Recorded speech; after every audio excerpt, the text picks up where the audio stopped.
Be about 150, 200 meters he's running. Right up to there. And all the sheep are scattered. They are all grazing.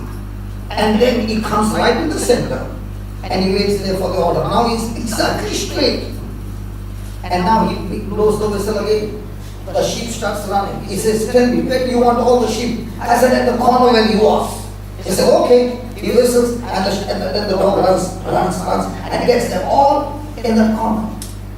Every one of them. And all that in no time. Not one sheep running in any direction. They are all there. I said, can you tell the dog to be right in the center of the farm? He said, no problem. Again he's listening. They are right inside. And then he said, can you tell your dog to come and stand beside you? I said, no problem. He comes and stands there. Then I said to him, now I'm going to ask you to do something difficult. Can your dog divide them into two halves? They are right in the middle. He said, no problem. And he whistles again. The dog goes at such a speed and they are all in the center. When they see him coming, they separate like a, And I said, take this half, that side, this half, that side. And the dog is just obeying everything. And I said, hey brother, how long does it take to train like that? He said, I love my dog. And we spend a lot of time. Okay? And he obeys orders. Praise God. And every time he obeys, he gets a reward. Hallelujah. I said, brother, if only you could train me like this, it would have been so good. I am also belonging to a trainer. His name is Jesus. But yet, when he whistles, many a times I hear his whistle, but yet I go and do what I want. Anybody like me? Yes. Hello? Yes. The trainer sent somebody that morning to preach the gospel. And the gospel was heard. When I went out, he started whistling and said, did you hear the message? Now get it done. Now I'm saying, God, I can't hear you. I will come after 10 minutes. Let me first go and do what I want to do. Has it happened? Then he said, let me show you another one. This dog was about 8 months old, puppy. Okay. And he said, he's just new, but he also is learning. So he got him out. And an 8-month-old puppy is not mature. He wants to play. When he's set free, he goes and does all the job. And now he whistles and says, get back into the vehicle. That fellow is not ready. Because he is now got the freedom after a long time. He is running in the farm. So what does he do? He sends the other dog to get him. It was so beautiful. Praise God. Hallelujah. Hallelujah. Then he told me a beautiful secret. I asked him, there are about 200 of the sheep. What if they all get together and stand like a wall? What will that one dog do? You know what he said? The dog doesn't need to do anything. Do you know why these sheep are obeying? I said, might be, he must have given one bite to somebody and they all saw it. He said, no. These dogs, they have terror in their eyes. There are some dogs, their eyes are very mild. And there are some dogs, they don't need to bark. Their eyes talk that they mean business. When a dog has got a terror in his eyes, the moment he starts running, the sheep can only see his eyes and it just submits to those eyes. Hallelujah. Hallelujah. Hallelujah. Now, did this dog have all this knowledge before? No. Did the trainer train him? Did he have the power? Yeah. Did he have the strength? But now, when he's trained, can he be used in the best purpose? I told him, suppose you had to gather all these sheep, would you be able to get all these sheep over here? He said, humanly not possible. Because they are always running scattered all that. But the dog, he means business.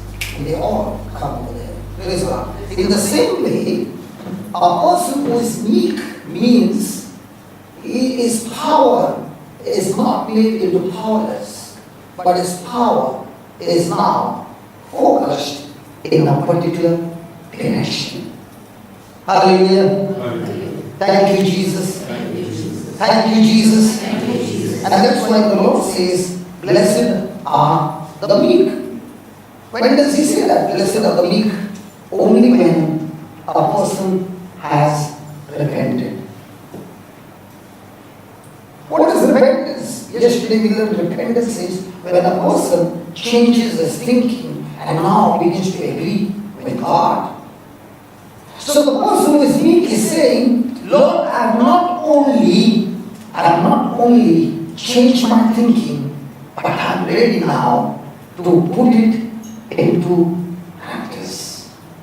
So the other word for meek is a person who is willing to be teachable. Hallelujah.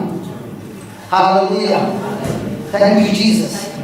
Now, do we have everyday situations that come to us and teaches us to change our thinking?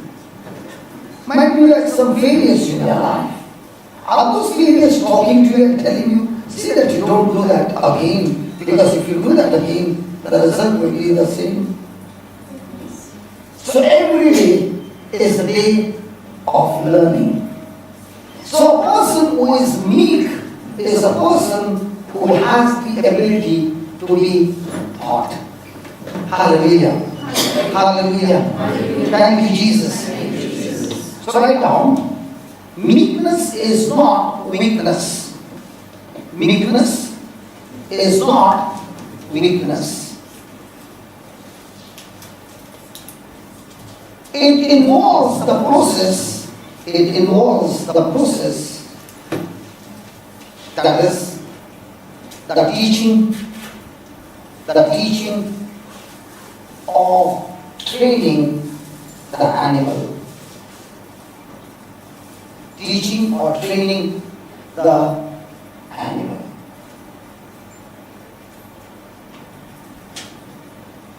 Hallelujah. The animal has not become powerless. The animal has not become powerless, but the power of the animal has been brought under the control, has been brought under the control of the trainer. Control of the trainer.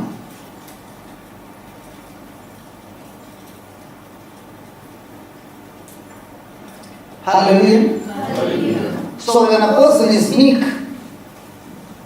does not mean he is powerless. He has the power, but this power which was wild and running in all directions is now brought under control, and the control is in the hands of the trainer. My question to all of us is, do we have a trainer? Who is our trainer? Jesus. But Jesus has given us a trainer. His name is Holy Spirit. He is the one who teaches us. He is the one who comforts us. He is the one who helps us. So that trainer, Holy Spirit. Praise God.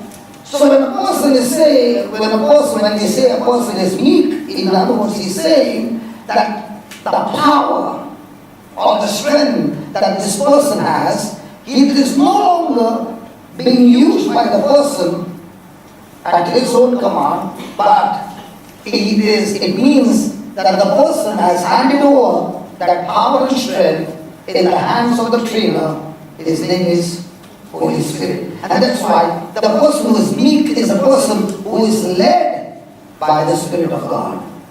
Hallelujah.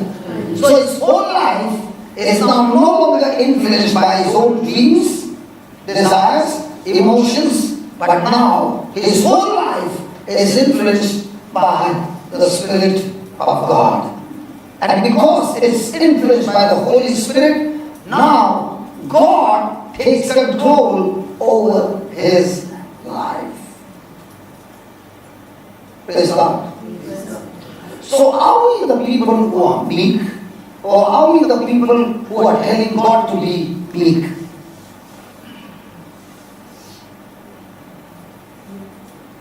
Who has control in our life?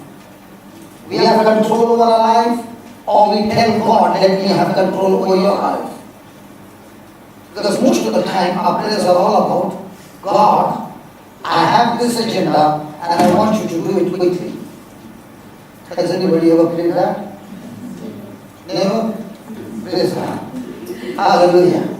But what about Paul? What about Paul? I love Paul's two questions. God, who you are, Holy Spirit, even after Jesus revealed it to him, who he is. But till his last breath, he kept asking God, Jesus, and he kept asking the Father, I'm not yet satisfied. I want to know you more and more, Holy Spirit.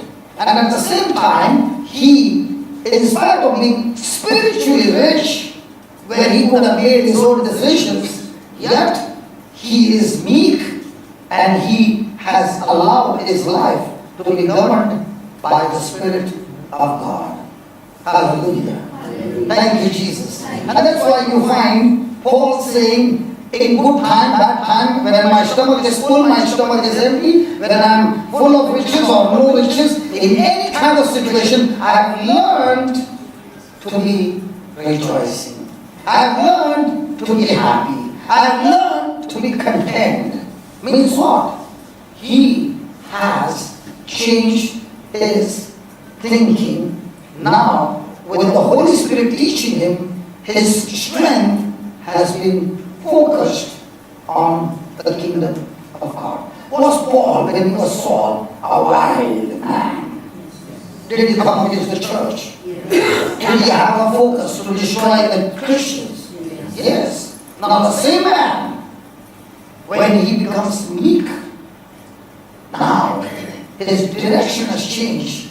Now is he making his own decisions, or is he allowing the Spirit of God to make decisions for him?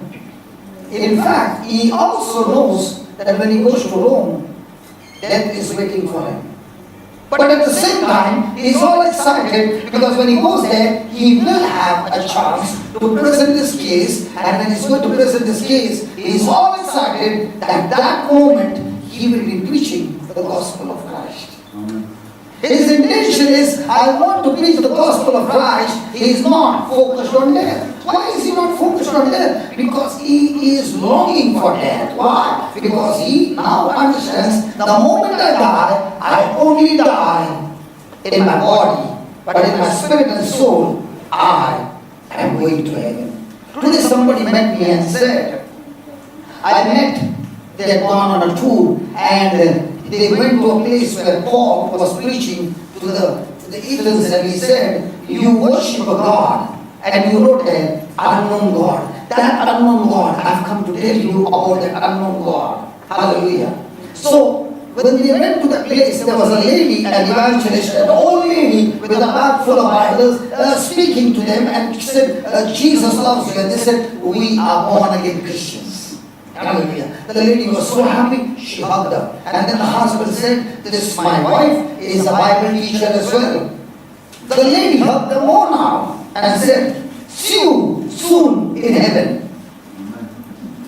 What did she say? See you soon in heaven. What did she say?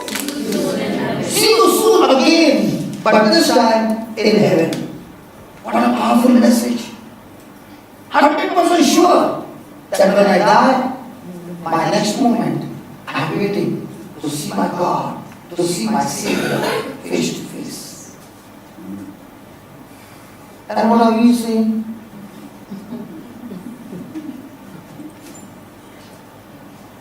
See you again. Where? Unknown. Hallelujah. Hallelujah. Hallelujah. Was Jesus meek? Hallelujah. Now, was Jesus all the time being led by the Spirit of God? Yes. Was he one day extremely angry when he went into the temple and he saw the money changers? Yes. What did he do? He was so annoyed that he could not take it that he had turned his father's house into a business. Hallelujah. So he was so angry that he threw the money in the table upside down, and he took a whip and got them all out of the temple. Praise God. Now. What's that? Meekness.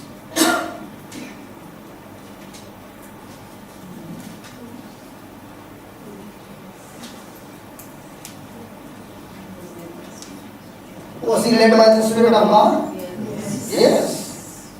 Now, was he angry with those people, or was he angry with the action of those people?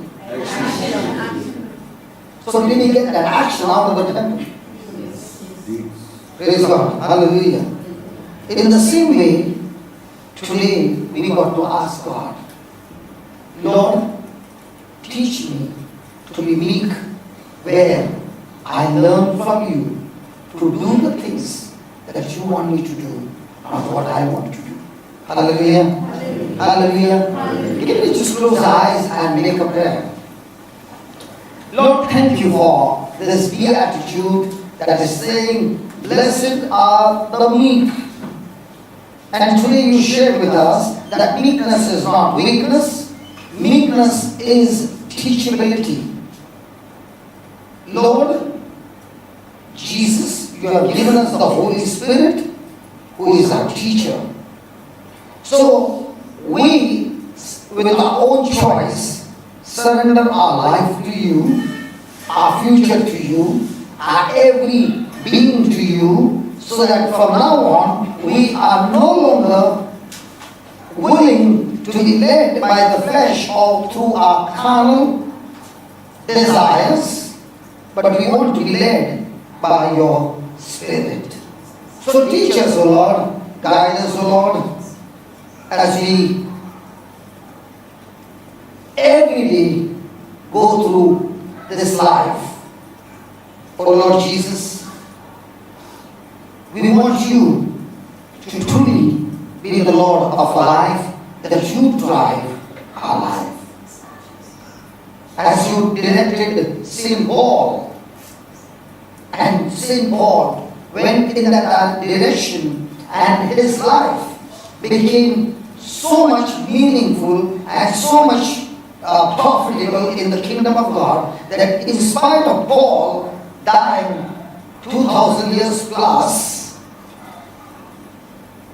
Lord, yet his letters that he wrote under the anointing of the Holy Spirit, every word inspired by the Holy Spirit, even today works wonders.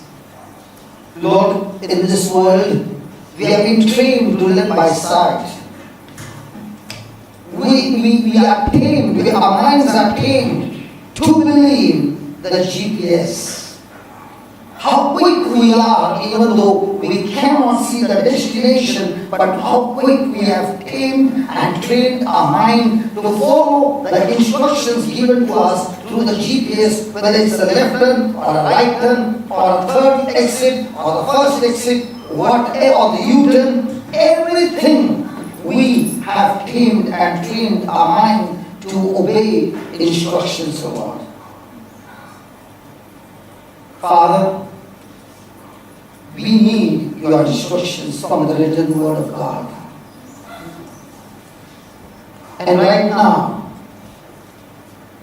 we believe, Lord, that your grace is available to each one of us.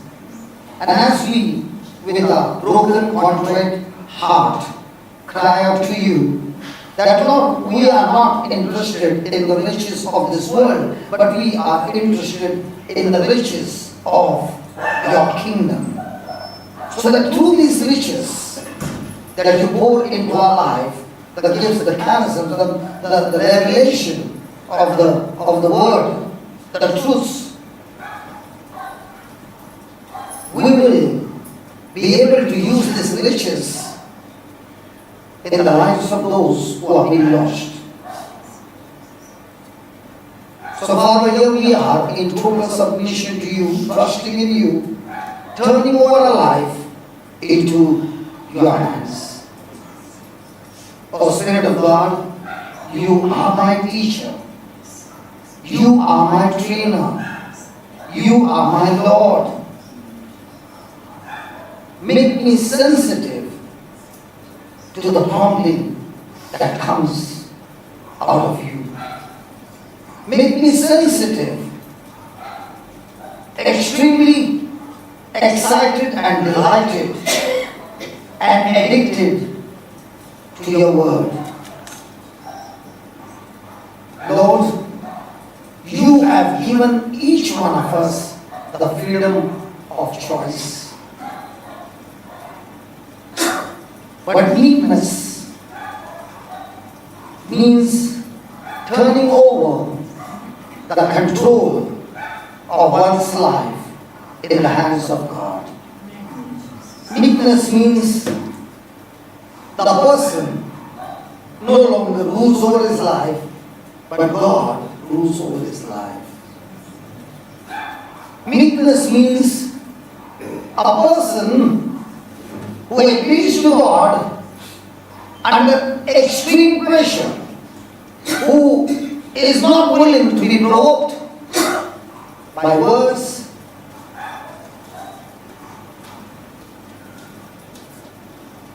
a person who refuses to get irritated, offended, or bitter, a person who is willing to agree to God, even though none agree with them. A person who is humble, a person who is no longer proud, a person who is no longer focused on me or I, a person who is not self-sufficient but God-sufficient, a person who is not self-dependent but God-dependent, a person who is not at all stubborn to rebel against God,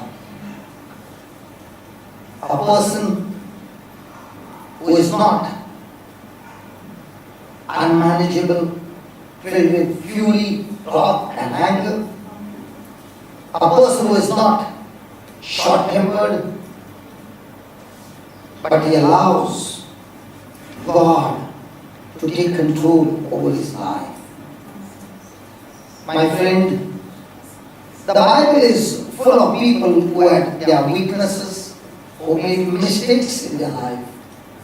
But in spite of those mistakes, they were humble, they were meek, and they allowed God to train them. And this training was not in comfortable atmosphere, but under extreme uncomfortable experience.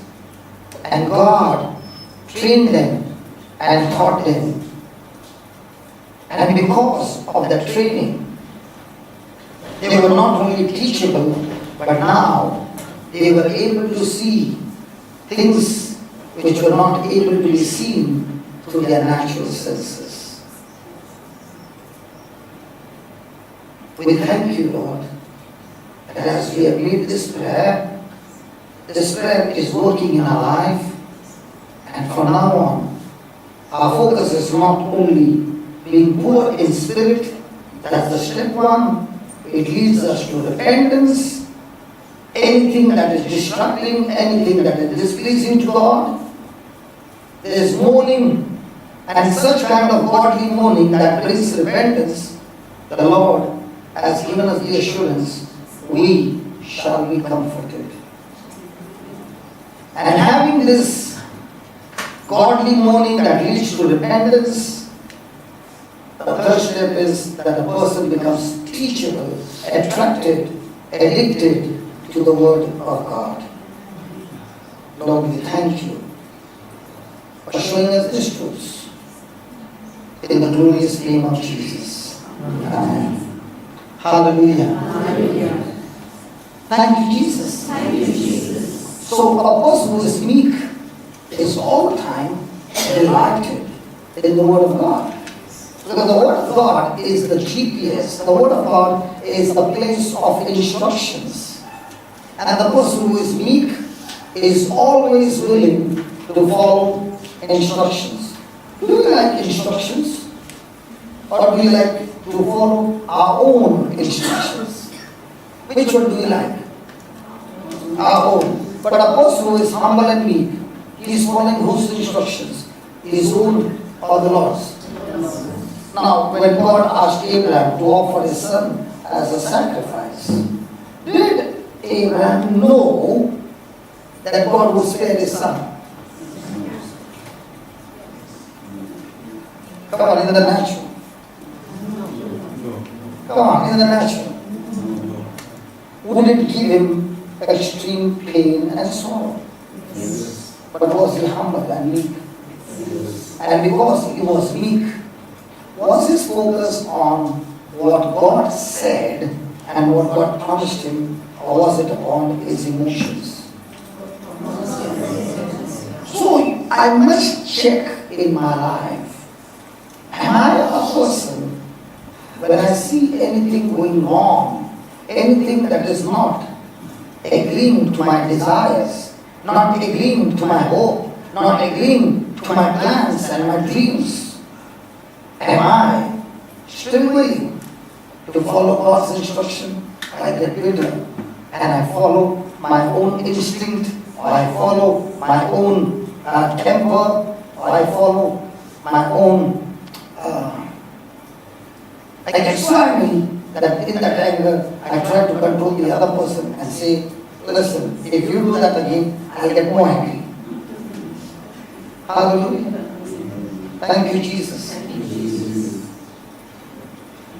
It was on Thursday.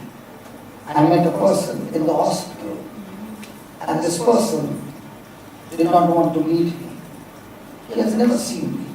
They have got nothing to do with each other. But he has heard about me. And some people had told some things about me. And because of which his mind was already set that I do not want to talk to this guy. But praise God, none of his family invited me. But a third person who did not know all this told me to go and meet him. So when I went to meet him, he was not happy.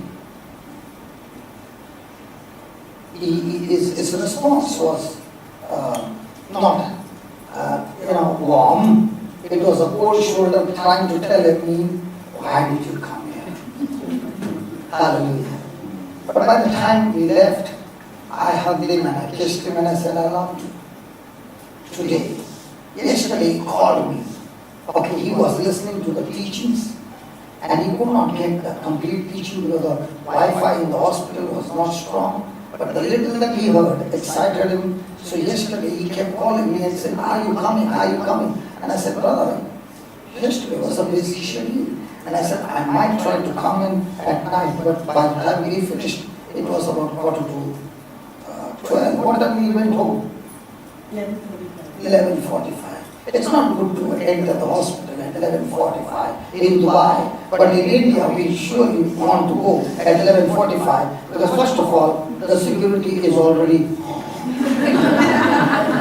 so when you don't get a chance during the daytime, you get it. That's why in Goa, whenever I have to go for a hospital visit, I tell them I'll come after midnight. Because after midnight, all doors are open.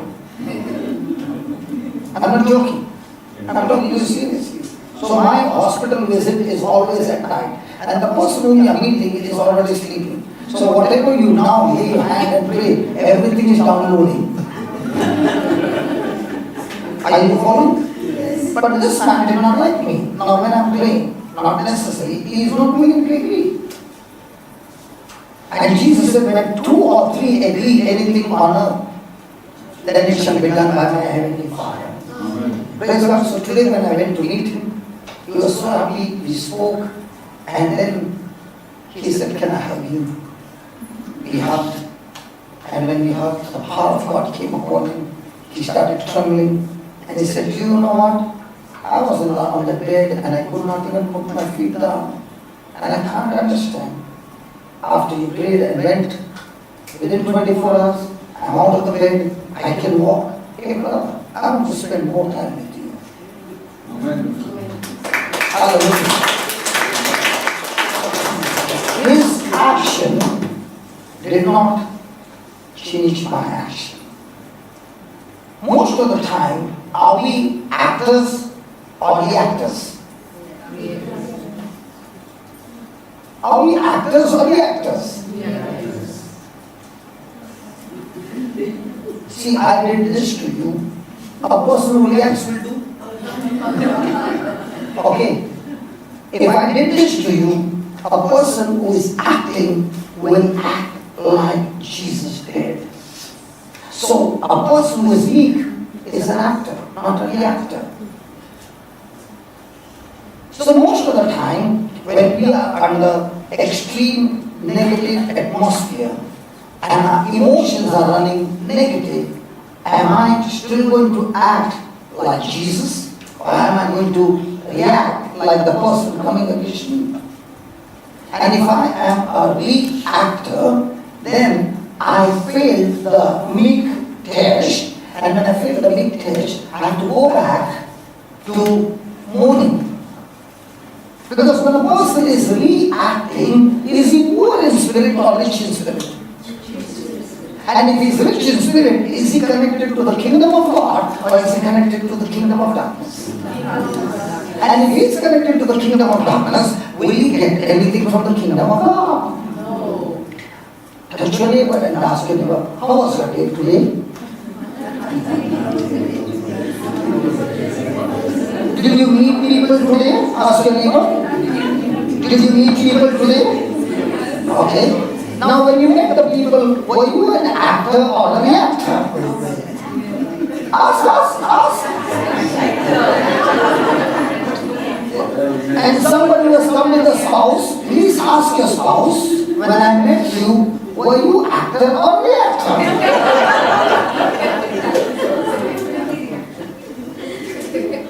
Tony, what are you doing? Getting video. Why did you bow down? Sorry? Oh, you were talking from under the table. But why do you go under? I never said go down and talk to her. Does he do that at home? No. Brother Tony. Praise God. Suddenly when I saw he's not PC, I thought he disappeared. That's why I said, Tony. Then his head went up. I don't know what he was doing now. Yeah, please come in. Get somewhere quickly. Hallelujah. So write down.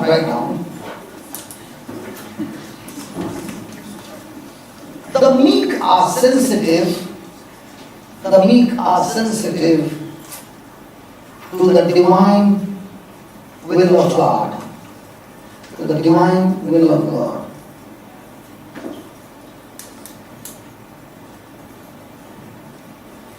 The meek allow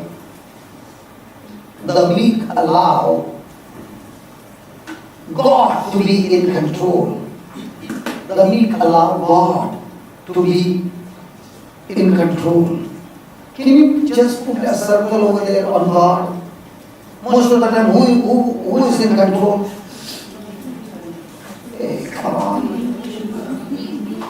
And especially in relationship, when the other person is irritating, provoking you, now who is in control? Devil. See, the devil cannot have hold on you. The devil has only one strength. And do you know what is his strength?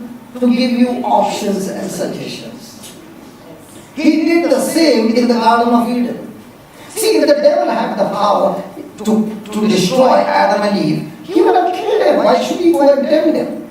He knows what God has blessed, he cannot curse. So what does he do? He is all the time going to come and give you different options, different suggestions, different advices, so that you start reacting and not acting. Praise God. Hallelujah.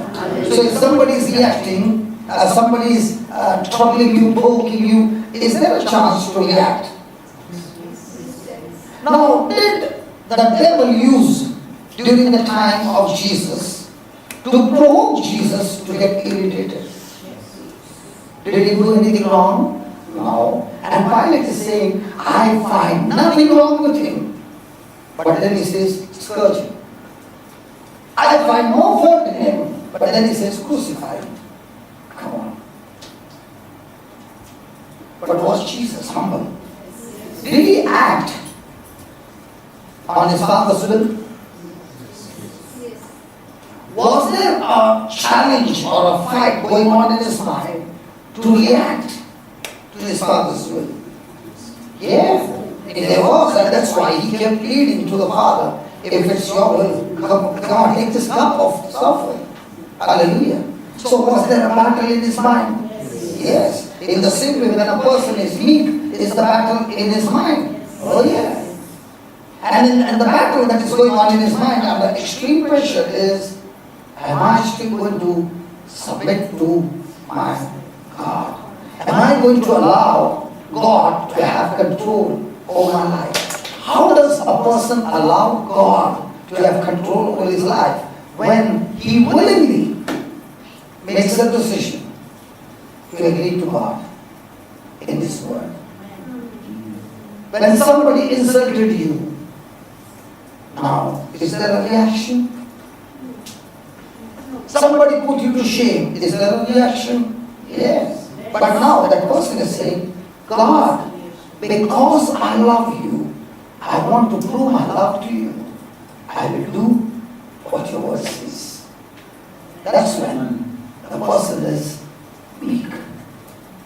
Hallelujah. Hallelujah. Hallelujah. Hallelujah. Write down. The meek are not easily provoked. The meek are not easily provoked. Provoked or irritated. They are not easily provoked or irritated. They are humble. That is, they are poor in spirit.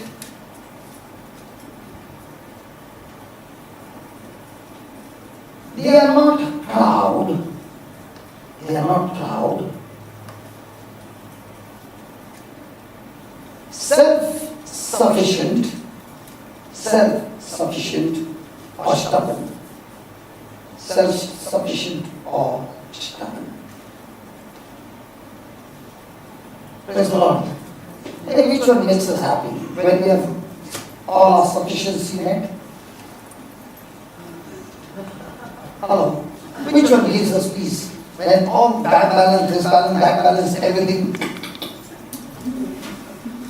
But a person who is meek, he is never interested in self-sufficiency. He is all the time interested in God's sufficiency. He is never on self-dependence. He is all the time on God's dependence. And that's where you find the life of Paul. In any situation, he is God sufficient. In any situation, he is God dependent. I don't know, Lord, this situation which is happening here right now, I do not know how to come out. But yet, I will make a decision to be at peace and depend on you. Amen. Not react, but act. I don't know exactly what to do. But your word says to praise God in all situations. Your word says to thank God in all situations. They are open. Be humble, be meek. Hallelujah. Hallelujah. Thank you, Jesus. Thank you, Jesus. Hallelujah. Hallelujah. So are we going to be dependent on God?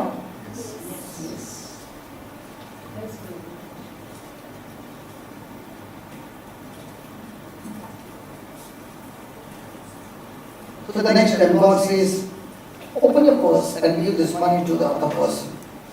What do we say? Yes, Lord, get behind me, Satan, in the name of Jesus. And then the message comes. That person is going to come to you after the class and give you 5,000 dirhams. Praise the Lord, thank you, Lord. It's God speaking to me now. Because our attitude is all about me. what is my benefit. But the person who is weak, his all the time, his attitude is, what is the benefit in the kingdom and not me? So are you a person focused on the kingdom benefit or me benefit?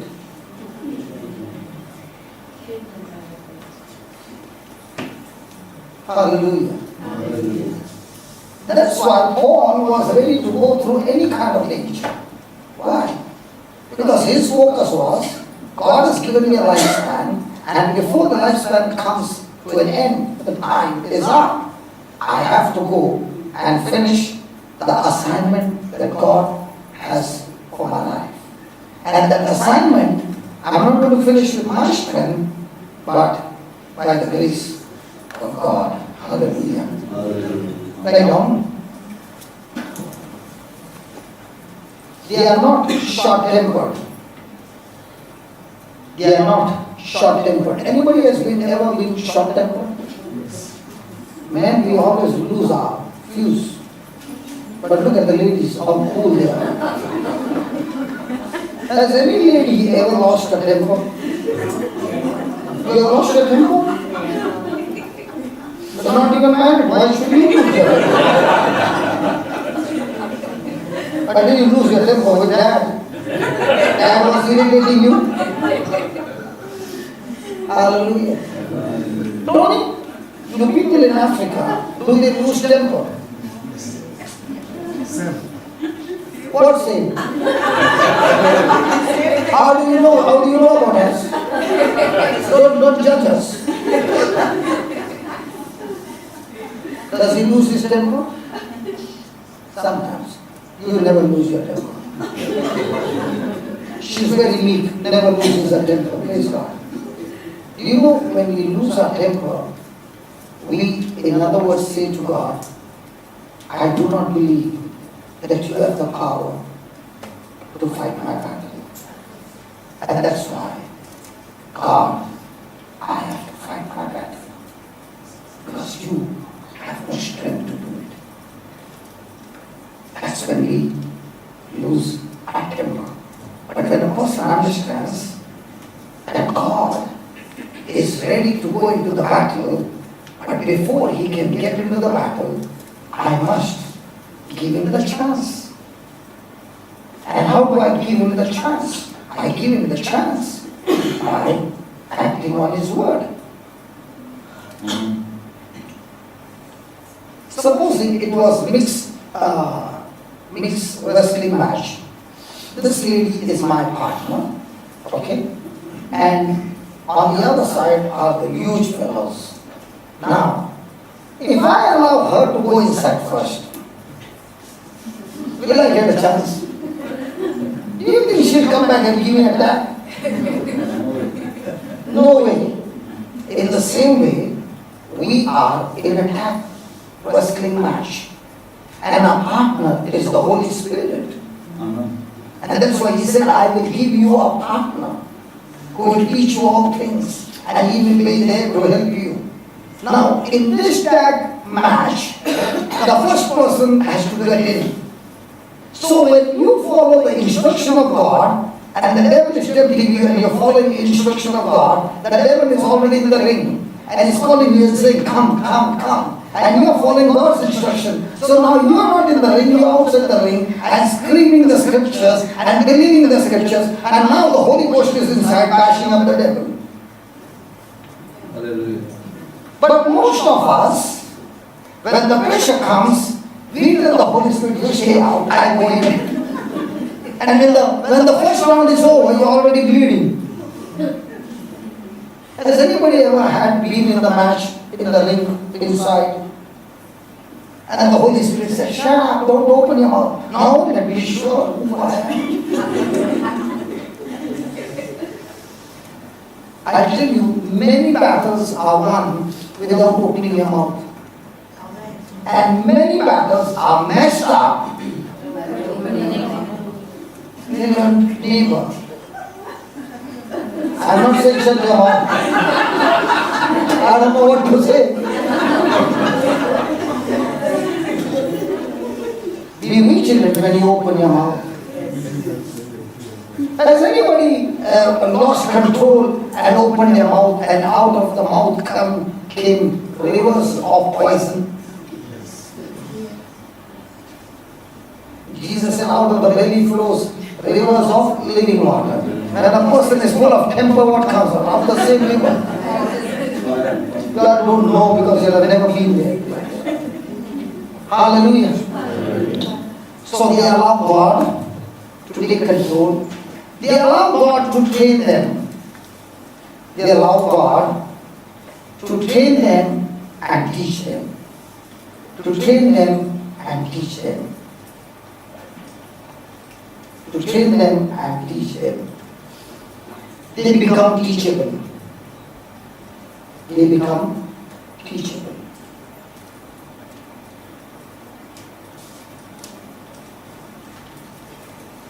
Hallelujah. So this training, is it going to create irritation? Yes. But do you have to practice it? Yes. And then you practice and practice and practice. Now, are you enjoying the practice now? Yes. But in the beginning, when you don't know, has anybody ever tried to play an organ, musical organ? Anyone? You play the musical organ? You tried. Then you gave up? Why did you give up? It was hard, praise God. See, in this life, if anybody wants to be successful, you need only one thing: patience. The area where you lost your patience, you lost your dream, you lost your destination. Anything you do, patience, endurance is a must. Anybody been to school? Nobody. Anybody been to college? Yes. Now, did you get one piece of paper after 15 years of? Now, what if you had no patience to go every day? You had no patience to study. Would you get a degree? No. So, for everything in life, there is going to be challenge. Now, what's the challenge? How much can you endure, and how much can you be patient? What's the meaning of the word patient? Patient means when a person's mind is set, the person's attitude remains the same, constantly, consistently. No matter how much the situation changes, no matter how much the atmosphere or things against him changes, he is still constantly, consistently having the same attitude, is patience. And this patience begins to grow in a person's life when his faith is tested. Patience has to be grown like a farmer grows his corn. And the more and more a person grows in patience, the more and more the person is mature in his spiritual life. And the more and more the person is spiritually rich.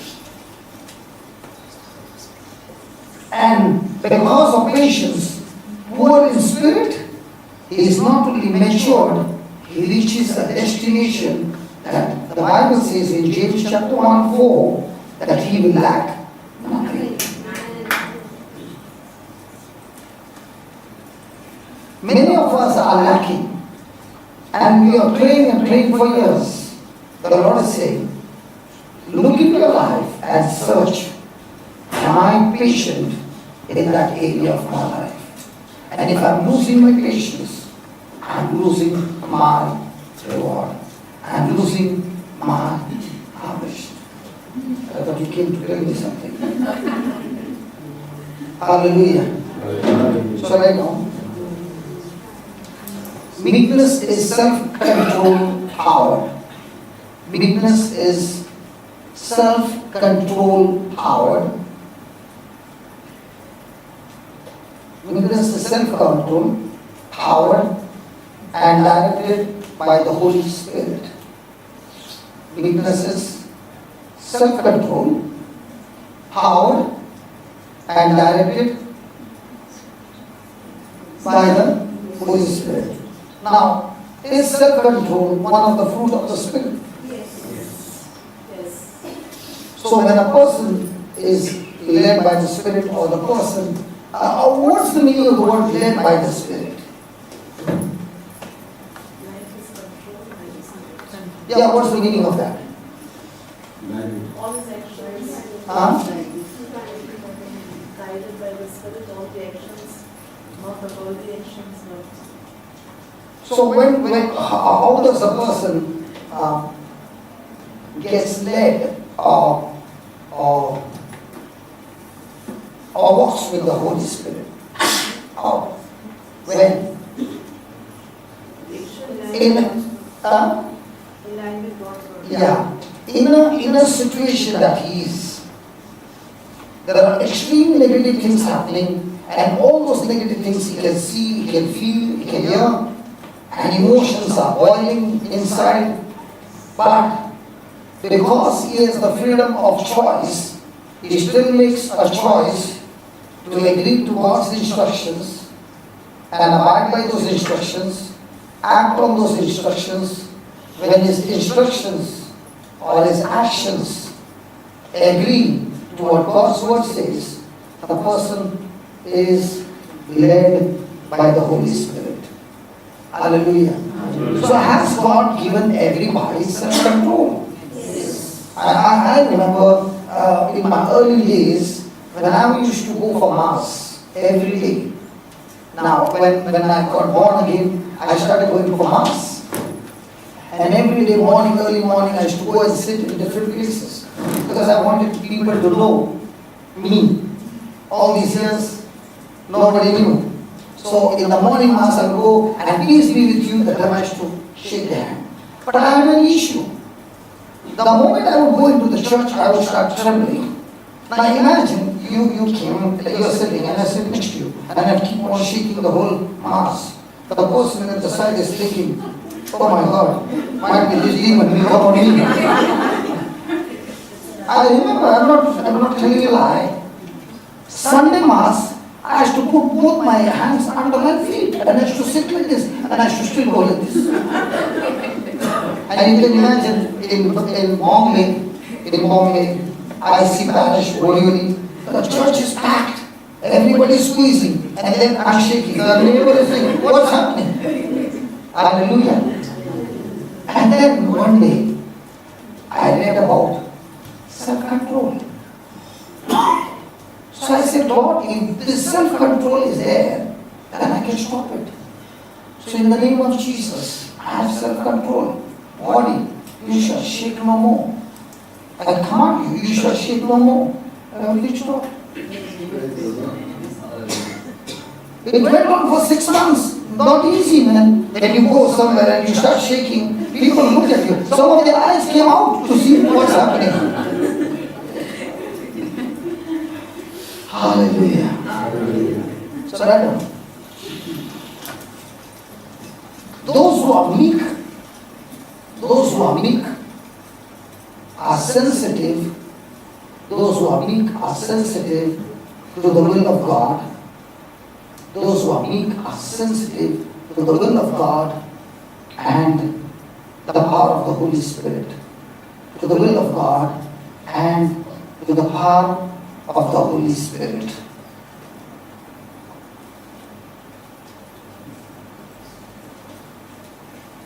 Hallelujah.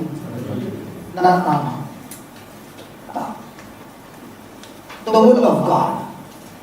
How do I know what is the will of God? Do we want to carry out the Father's will?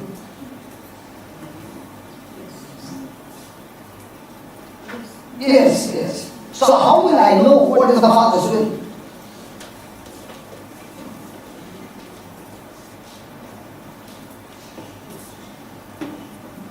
When you align with the Spirit of God. When I align with the Spirit of God? When the Spirit of God is on you. many things are written in the word of God. Yeah. Whatever is written in the Word of God is the will of God. And when I agree to carry out that instruction, I'm in the will of God. Now, is it God's will for you to go and preach the gospel? Is it God's will for you to make disciples? Is it God's will for you to lay hands on the sick? How do you know? Because it's written. But now when it is written, do we carry out that instruction? Because our way of thinking is based on who I am. And God is saying, stop looking at who you are and start looking at who you are in Christ Jesus. So when you understand who you are in Christ Jesus, that you are grafted in Christ Jesus, now it's not your ability that counts, it is God's ability that is put in you. When you believe it and you act on it, the power begins to flow. Hallelujah. Thank you, Jesus. Write down. The meek people have their minds renewed.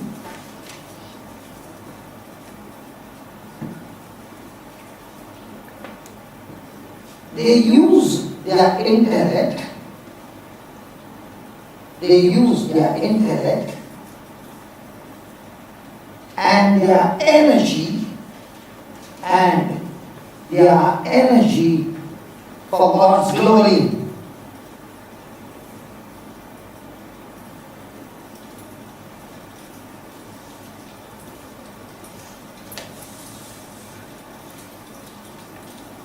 They use the energy for God's glory. What's the meaning of that? God's glory. Glorify Him. Yeah, what's the meaning? Glorify Him.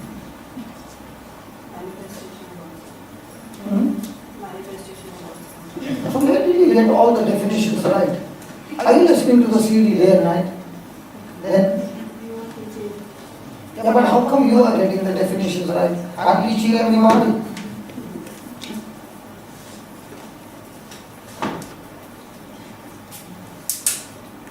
What is God's glory? The works of God. It's God's glory. So you are using the energy. Listen. Let me put it this way. Now I am preaching the word of God, right? You are listening the word of God, right? Let's say I preached on healing. I finished my preaching and I closed the prayer. Will you get healed?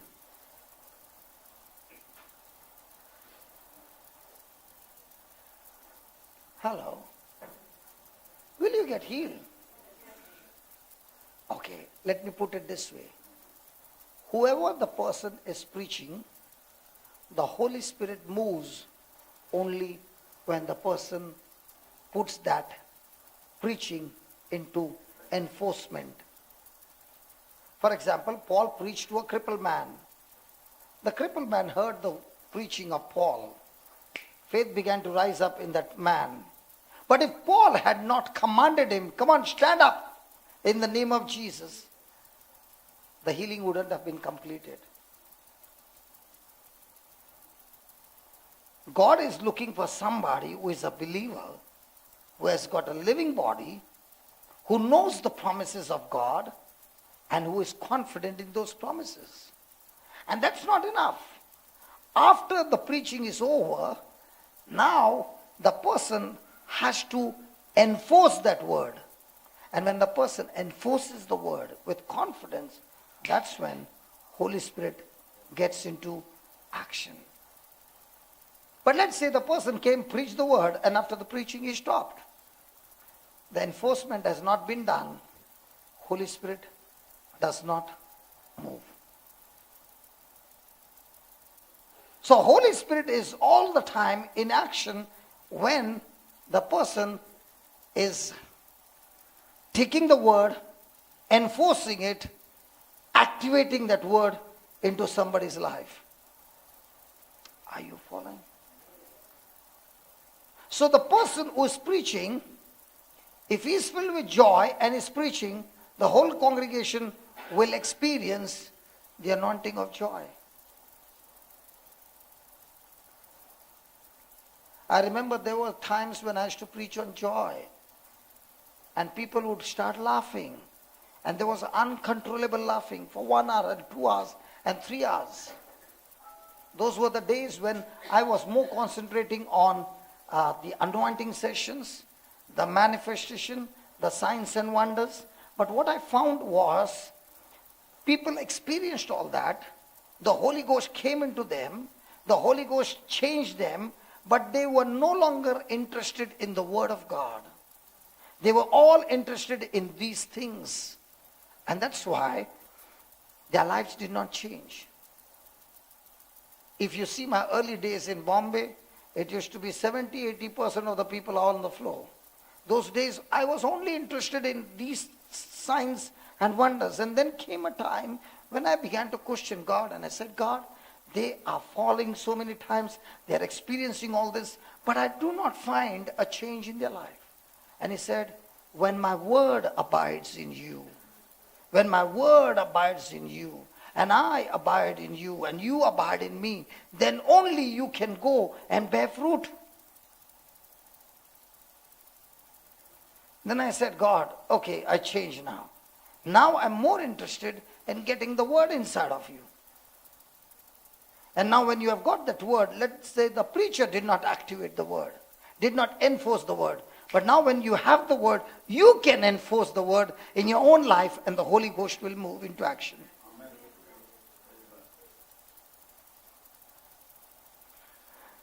Hallelujah. So write down. When God calls them to be bold, when God calls them to be bold,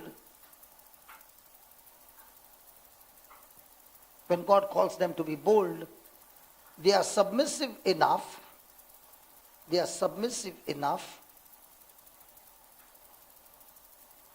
teachable enough,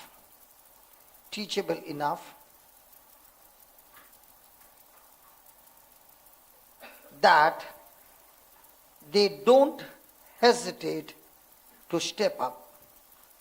That they don't hesitate to step up.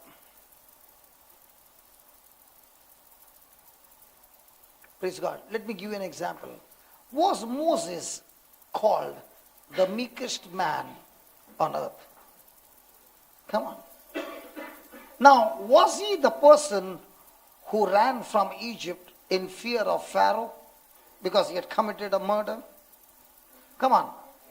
Now, when he saw the burning bush and he had an encounter with God, and God told him, I want you to go back to Pharaoh and tell him, let my people go.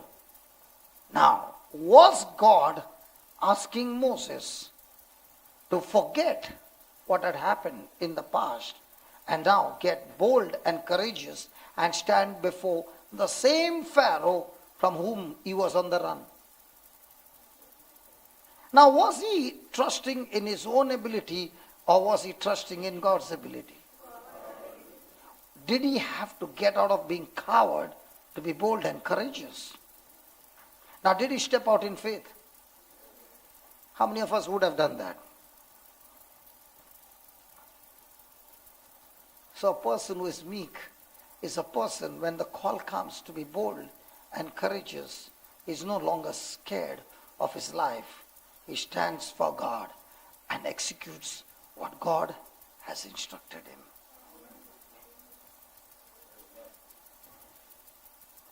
Praise God. What about Joshua? Hey, what about Joshua? Was Moses dead? Yeah. If you read the first chapter of Joshua, you find Joshua full of depression.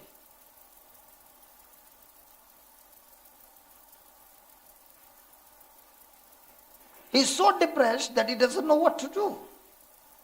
And God giving him instructions after instructions and saying, Joshua, I want you to be courageous. Do not be discouraged. Just as I was with Moses, I will be with you. Now, did Joshua have a congregation of complaining, murmuring, and grumbling people? Yeah. But now the question is, Did Joshua trust God or his own ability? Was he able to get through to the promised land? In the same way, God is asking each one of us, are we going to look at our past experience and be filled with discouragement? Or are we going to be meek and teachable and saying, God, actually speaking, I don't know how to do it, but I'm willing to follow you because you know all things how to do it. I remember, God is my witness, okay? I'm not telling a lie. 5 o'clock in the evening, one day, I read that scripture, all those who believe in me, they shall cast out demons. That I was so excited that I began to cry. And I said, God, I've never seen this in the church. Can you please teach me? Now, you remember that my testimony is that I was in depression and I had demonic problems. And now I'm reading for the first time that all those who believe in me, these signs will follow them. They shall cast out demons. So I was the youngest in a play group at 33. Can you believe? In the Konkani play group. Okay, not the English one. In the Konkani play group. And most of those who are in the core team were like this. And most of them were aunties. Okay, there was one uncle, all the others were aunties. So they were like mamas, okay. And I went and told him, you know what? I just read this, and I showed him. And I said, come on, let's go and search for somewhere to go and cast out some demons. And just then, as I was speaking, somebody came and said, there's a lady about 40 years old who has got a problem in demons. I said, uncle, come on, let's go. He said, yeah, we'll go. But do you know what to do that? I said, I don't know. You are the leader, you should know. And he said, even I don't know. So I said, if you don't know, I don't know. That means we do nothing. Let's go and give a try. And he was patient and he said, okay, we'll go tomorrow. Today we'll pray and we'll go tomorrow. Because they've never done it before. So we went the next day and we both don't know what to do. We are praying and praying and praying, and that lady is dancing and dancing, going round and round and round and round. We got tired, man. 2 hours we were praying. Nothing's happening. She's only running. That's all is happening. All that drama. And then we came back. I went home and I cried and I said, God, you got to teach me. So he said, go to the New Testament and find out everywhere the scriptures are about healings and where Jesus was casting out demons. I took a notebook and I began to write all the scriptures, not the number, the scriptures. The notebook was ready. After 3 days I said, uncle, let's go this time. I got a trick. Come on, let's go. He said, okay. The moment we entered in, the previous day, she was out and she was going round, round, round, round. This time when we opened up mouth and we started singing hymns, she got up and went and locked the door. So the mother said, she has locked the door. I said, who cares whether she has locked the door or not? My prayer when I pray from here, and the person is in New York, it goes and hits him. Even if the person is on moon, it goes and hits him. This is from the living room to the bedroom. Who cares? No problem. We finished our singing. Now, I opened my notebook and I started reading the scriptures. Tuck, the door opened. Tuck, came, knelt down and said, pray over me. I'm taking the book, I don't know, reading the scripture. Taka, taka, taka, taka. After about finishing all that, she's normal. She became absolutely normal after years of problems. Now, did I know how to do it? No. But when the call came, why do you think I ran to do that? Because I suffered. Only when a person has suffered, his heart has been broken, such people become champions in mending broken hearts.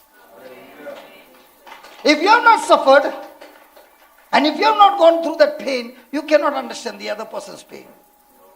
But if you have gone through pain and tears and whole night stayed awake and nobody to help you, now you're saying, hey brother, I understand your pain. I understand what you're going through. I've gone. Come on, let's hold hands and let's do it together. Why do you think I'm coming here? You know why? Because every month my brother Vijay gives me 10,000 dirhams. But this time I'm going to fight with him to make it 15,000. Hallelujah. Praise God. Who would not want a job like that? Brother Tony, how much do you get? 20? Oh, sahib, मला 10 त्याला 20. Praise God. The reason is because we love Jesus. And did you see that box outside the gate when you enter in? Entry ticket. You'll put 200 dirhams while coming in.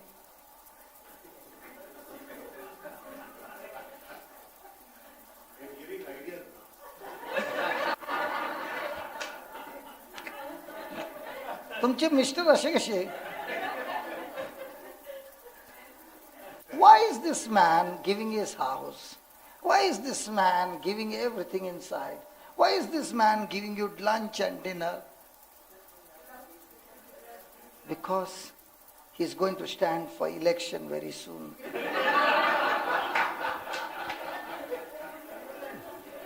You don't know.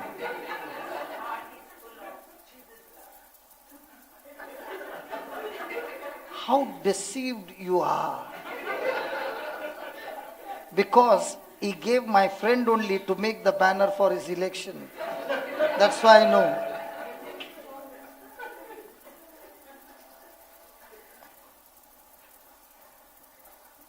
Praise God. So when the person is meek, is willing to go beyond his capacity. Because now he is on God's ability. Just reduce the volume, brother. It's giving a feedback, please. Hallelujah. So write down, a person who is meek admits that he does not know all things. That he does not know all things. But he is more than willing to follow the one who does know all things. To follow the one who does know all things. And what is his name? Jesus. Good. So meekness is following the leading of the Holy Spirit. So meekness is following the leading of the Holy Spirit and the teachings of God. Just underline that, very important. And the teachings of God. So let's look at the character of meekness. The first point.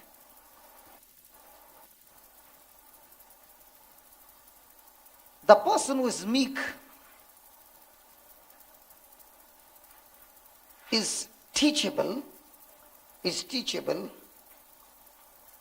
not unreachable. Not unreachable.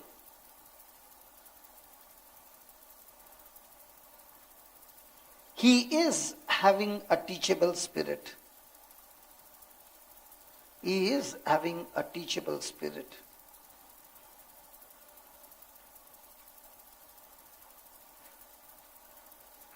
Meek people don't pretend that they know it all,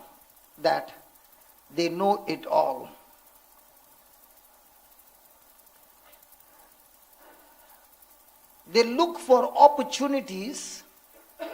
They look for opportunities to continually learn.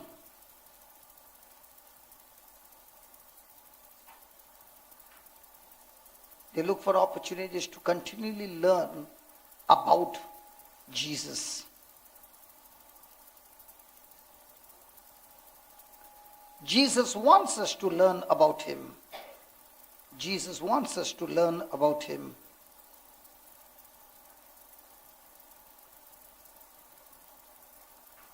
Jesus wants us to be teachable. Okay. Let's take an example. Matthew chapter 11, 28. Just give me that 6th verse.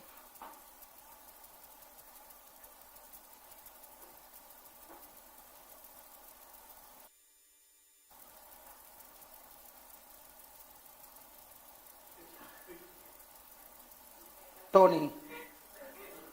Brother Tony.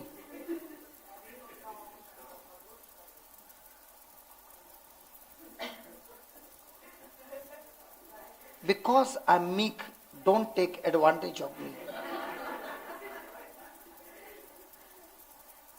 Or you are testing whether I'm meek. Okay, Matthew 11.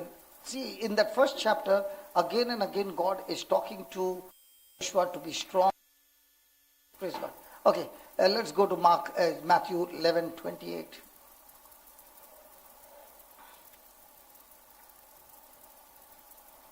Okay. A quick question. Who is looking for opportunities to learn about Jesus? Or am I a person who is looking out for opportunities to get my benefits?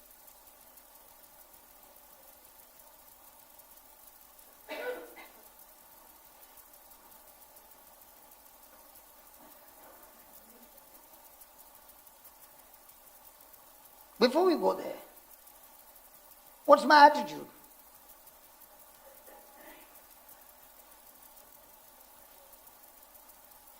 Because if a person is meek, he is not only interested in learning continuously about Jesus, because now the Spirit of God has put fire in his bones that he just cannot keep quiet. He wants to touch more and more people and save their lives. A meek person is never interested in his own life. He's only interested in the kingdom of God. And how does he get that?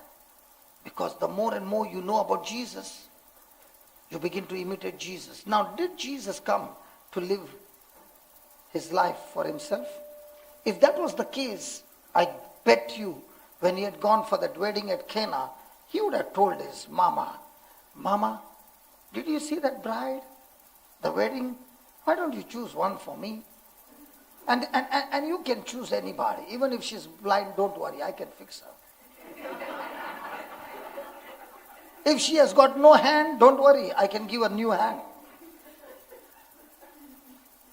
If she's London, Tokyo, I can fix her eyes and make it straight. Don't worry. Hallelujah. If she has got a cut nose like me, don't worry, I can make it smooth. And if there are khadas like this, don't worry, Mom, I can fix it. Praise God. If she's lame, don't worry.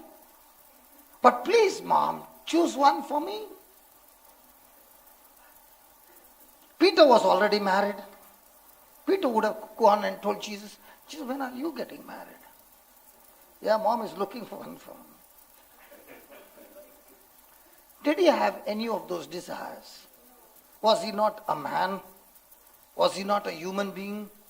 Come on. And Mother Mary could have said, son, see, your father worked so hard, carpentry job, you're working so hard. Why not we start a clinic? I'll be at the cashier. We'll put a board. Come with any sickness, inside, go from the back door, but put 100 dirhams and go. Healing guaranteed. Hello? And if you bring the dead, no problem. Same 100 dirhams, new again alive. Did the mom have any attitude towards making business?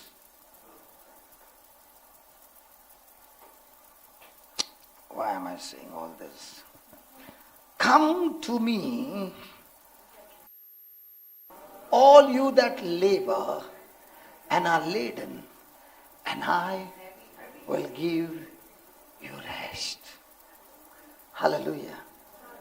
So what is Jesus' rest? And many people like up to 28. 29, they say, God, I don't want that verse. And I don't want to even look at it. Because I'm more interested in my rest. All my burdens I give to you, Jesus. So now I'm free. I have rest. Now let's see 29. Take my... How many of you have seen a bullock cart? I'm not telling some picture. Bullock cart. I know your generation not decide. बघितलं की नाही खोटं बोलू नका कोल्हापुरला तो भरपूर है उधर तो बुलेट कार्ट का रेसिंग भी लगता रहेगा क्या बोलते you are seen okay okay okay okay okay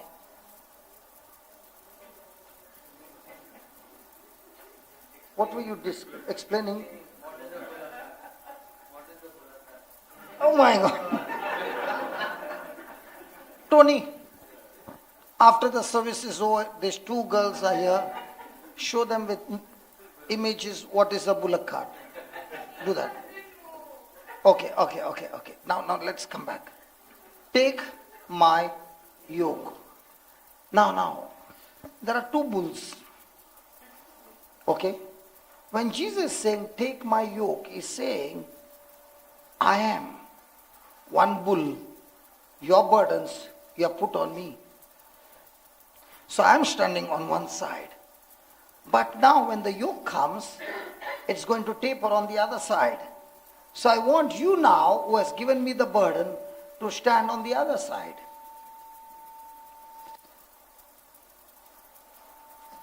Are you following?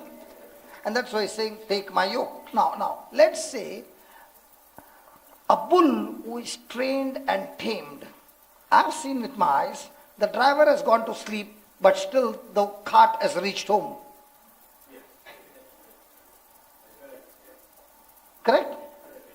Because that bull is trained and tamed. Even if the driver goes to sleep, the vehicle still goes by default home. Okay? Now, this bull, one bull is trained and a new bull has been brought. Young one, like a youth. And he is given the yoke. Now, does he want to be under the yoke? He is wild. He wants to run in all directions. Now, what does the man do? One who is trained and the other one who is wild, he puts it along with him. Now, when the young fellow wants to run, what is this bull doing? He can't run. In the same way, the Lord is saying, I am on one side, you be on the other side. But the best part is, your burden you have given to me. Okay? So I'm going to see to it that your burden is no longer on you. I'm the one. I'm the one who is going to do the pulling. You only stay with me and walk with me and agree with me and believe in me. I do all the pulling. I do all those things. But now when we reach the destination, we both reach my destination. Amen.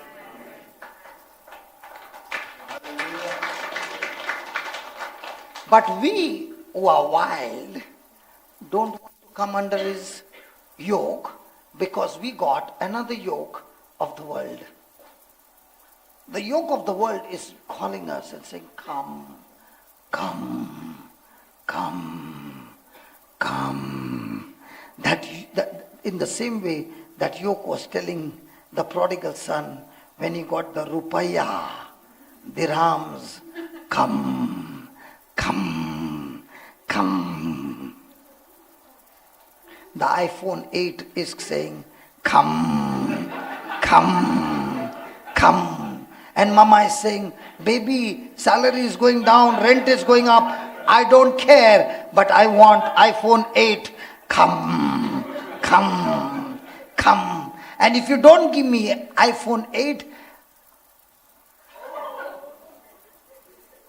no, not you, not you. But not possible among the youngsters.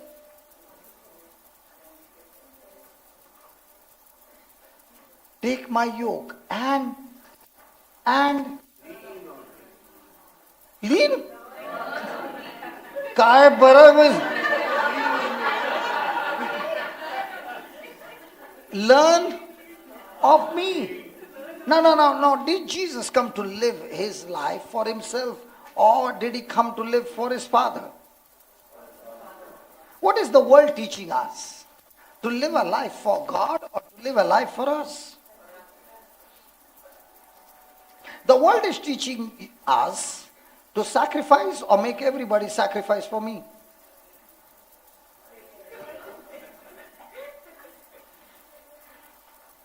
Not possible. If only I ask the parents to open their mouth, they'll say, what? iPhone 8, उससे बड़ा कुछ है क्या? Huh? How do you know, brother? I can understand the children know, but you all read it. Okay. Hallelujah. Thank you, Jesus. For I am meek and lowly in heart, and you shall find rest unto your soul. So Jesus is saying, look at me. Learn from me.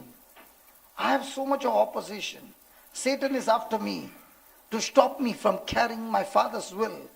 But the more and more I submit to my Father's will and I fellowship with him and I'm all the time tuned with him, I am able to destroy every work of Satan.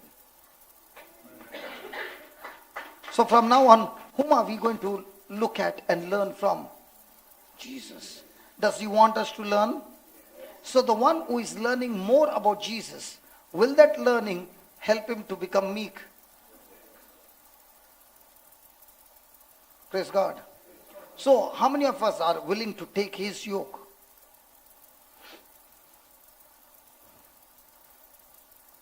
Not one hand lifted up.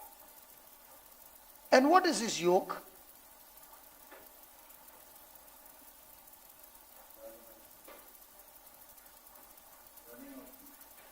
Huh?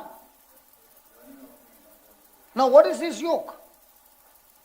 Sarita, you already closed your eyes as if I'm taking the oral exam. When I looked at her, thank God, but I know your name. Yeah, tell me.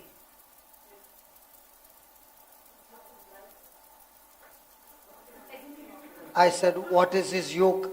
You are saying his yoke is light.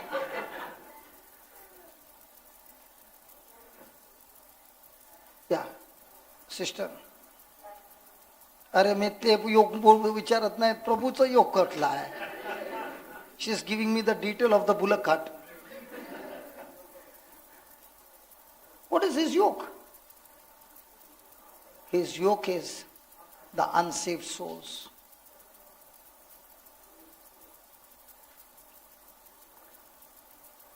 His yoke is the people who are dying without his knowledge.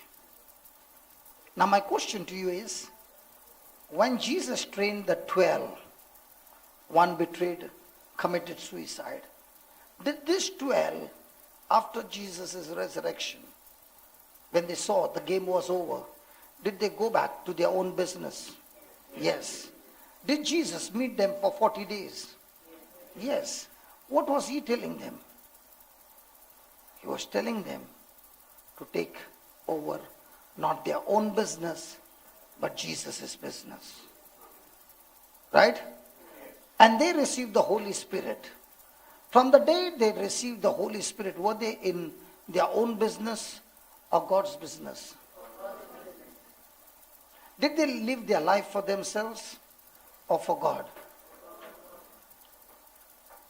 Now what are we living our life for?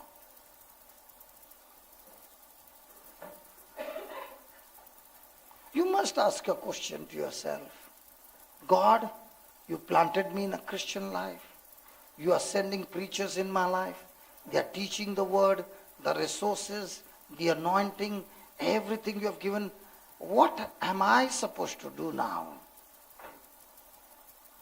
Use these resources for my benefit, or look out for opportunities to use these resources for the benefit of the kingdom of God?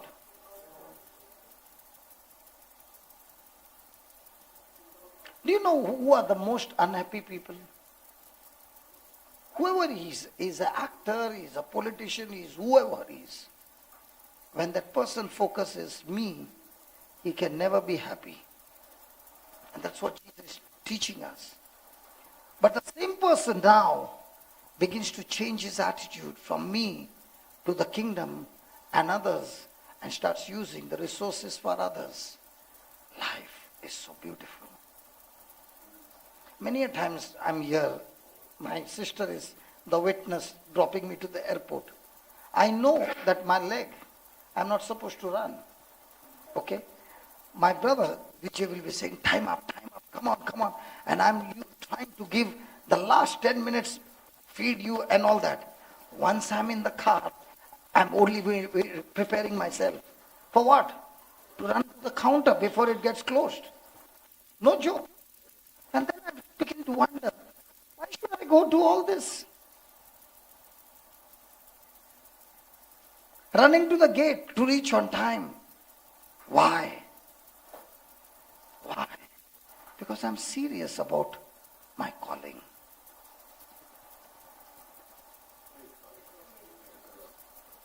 Because I understand God has put his trust in me.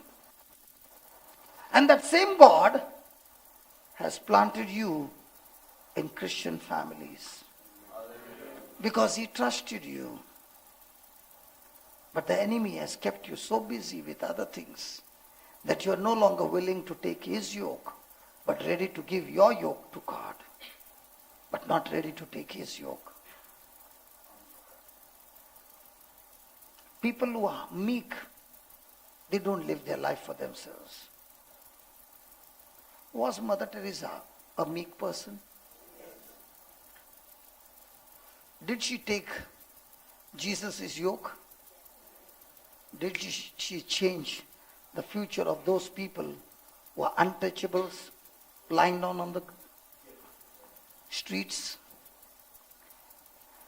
As I'm talking to you, the Word of God is talking to you. You're feeling like crying. And the Spirit of God is saying, if only you knew the kind of purpose and future that I have for you, you would have been quick to take the yoke. But the devil has deceived you. He has put fear into you and said, if you walk that path, your life will be extremely uncomfortable. Surely the life will be uncomfortable, but the peace and joy and happiness that you experience, it can never be purchased with money. My brother Noel is witness. We just came from the hospital. That man who did not want to see me today, Thursday, Friday, today's what? Saturday, Sunday. Today's Monday. Sunday. Okay, Sunday. That man comes to hug me. He said, I could not stand, I could not walk. And he started walking. Now he's saying, I want to hear more and more of the Word of God. And I want to confess, brother, I always get angry. Can you just pray that this thing goes out of me? I said, brother, the more you get into the Word, that thing will go out of you. Just get yourself aligned with Jesus. What a joy. That 15 minutes that we spent on the other day, and that was the time I was telling her, I've come from Melbourne, I want to go to sleep.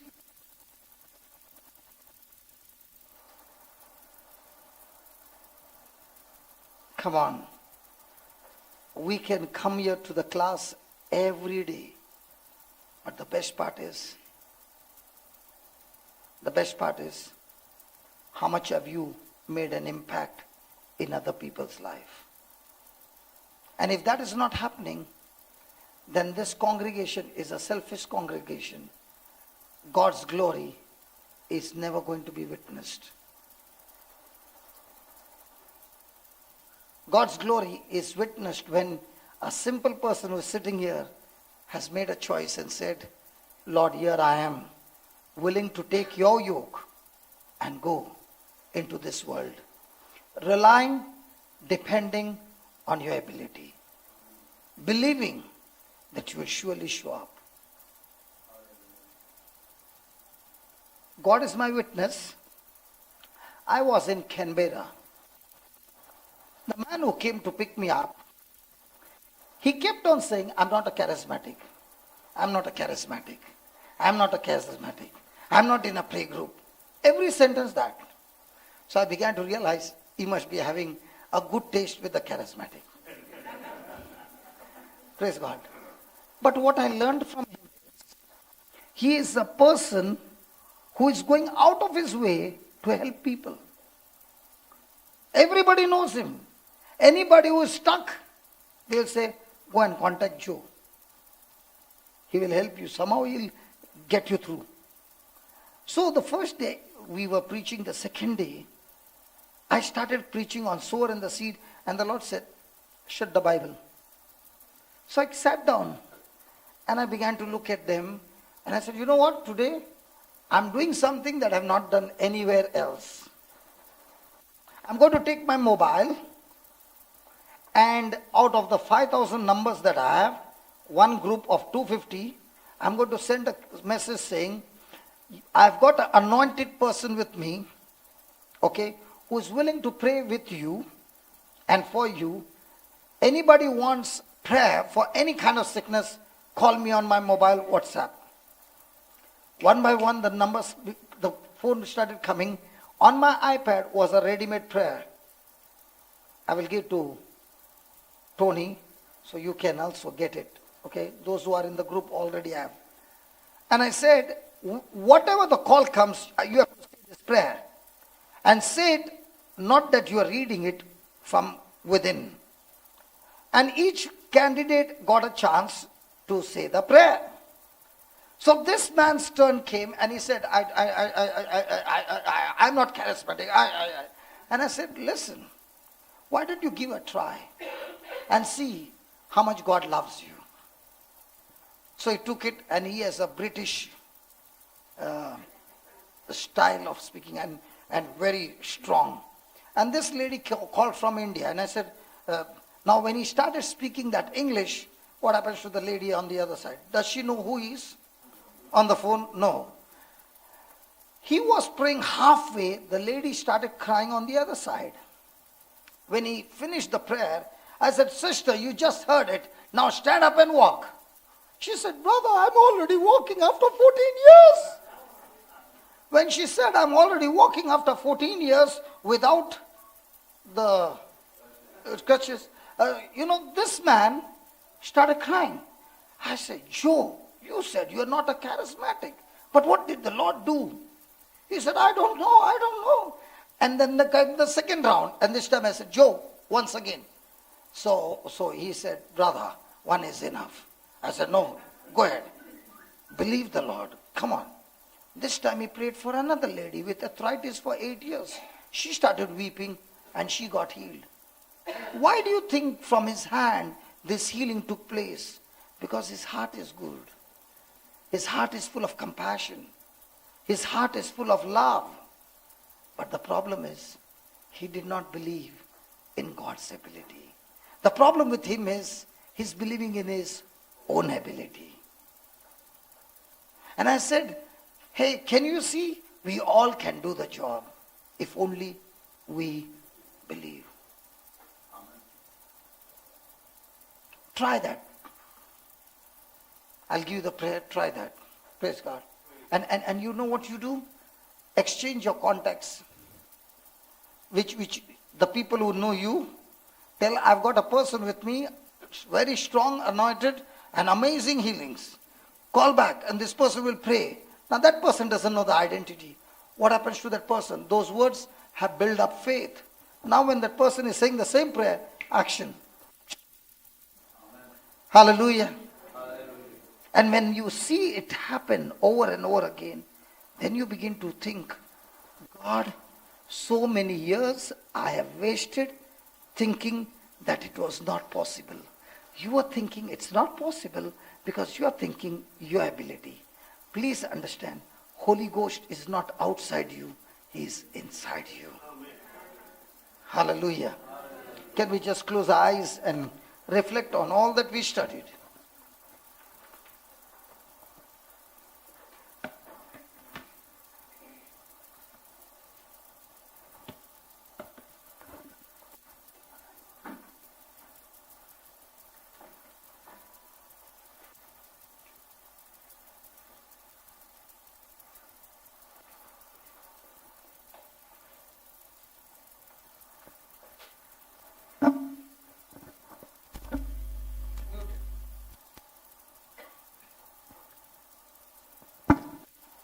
Thank you, Jesus.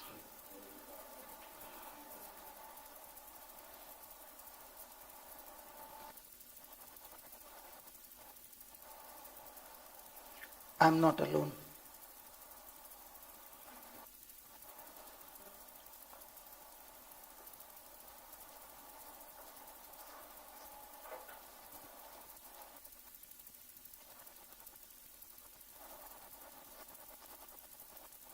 Close your eyes, my friend. Talk to the Lord and tell Him,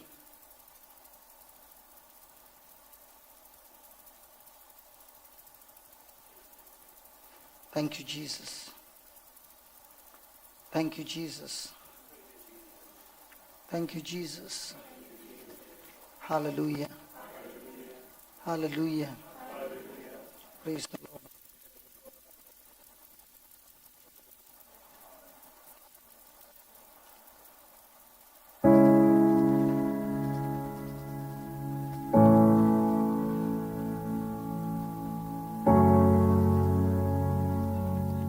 When I walk through deep waters, Lord, I know that you will be there.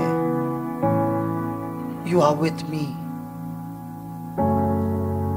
When I'm standing in the fire, Lord, I know it will not be able to overcome me.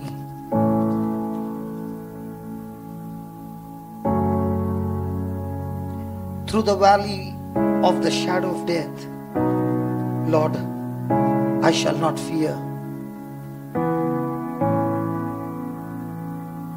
because I'm not alone. Lord, you will go before me. You will never leave me. You will never forsake me. Oh Jesus, I love you.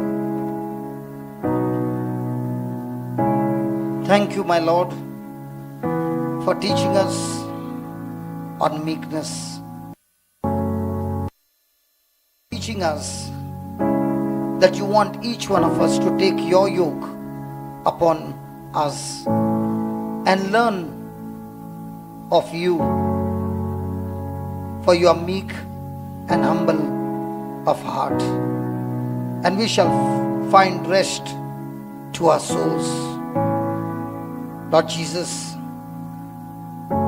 you are talking to each one of us and saying, I want you to know more and more of me.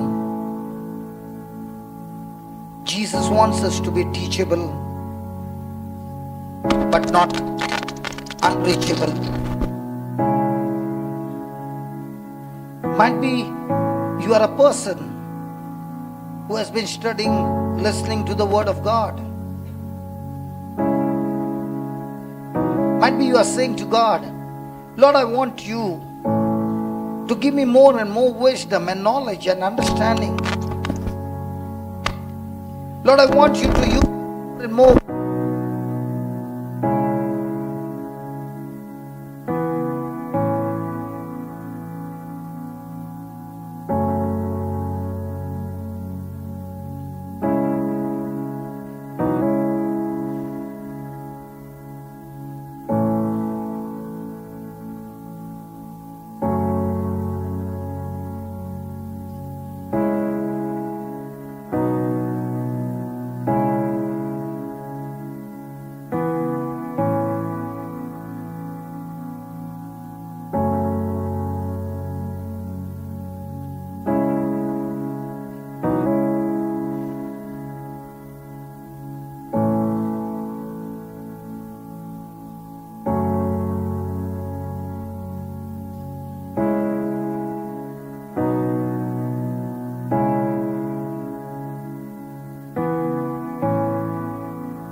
When Jesus said, I'm humble and meek, he said, learn of me.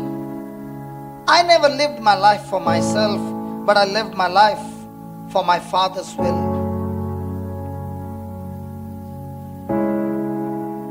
Might be you have been praying for a long time. Lord, I want you to use me in your kingdom. Let your prayer be, Lord, teach me your ways. Help me to learn your ways, O Lord.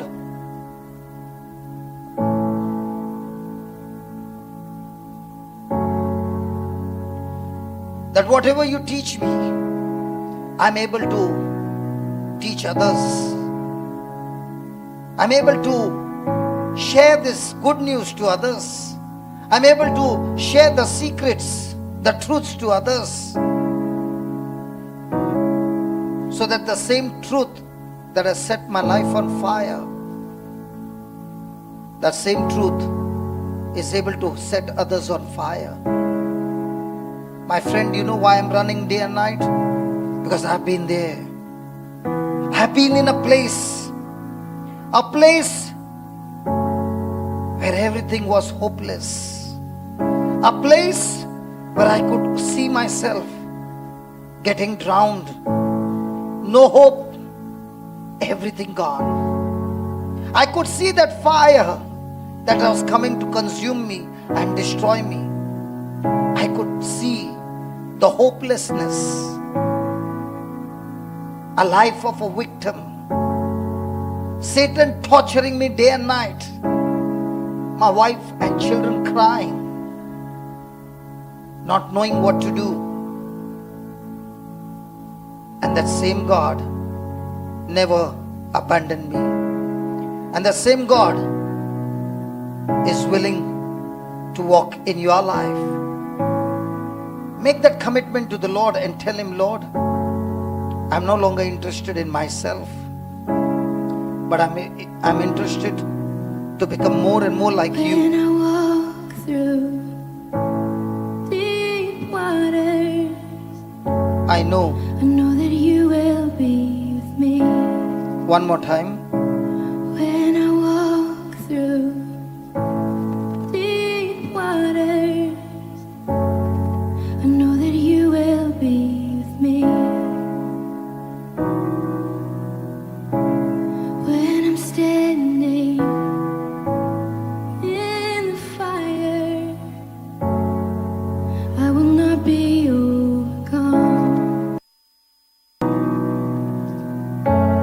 Through the valley of the shadow, I will not fear. When I walk through deep waters, I know that you will be with me. Believe those words. When I'm standing in the fire, I will not be overcome. I will not be overcome. Through the valley of the shadow, I will not fear. I will not fear. When I walk through deep waters, I know that you will be with me. When I walk through deep waters, I know that you will be with me. Say that again. I know. I know that you will be with me. Say that again. I know that you will be with me. Tell yourself, I know, Lord, that you will I be with know that me. you will be. Oh, and I know, Lord, I know that you will be with me. When I'm standing in the fire, I will not be overcome.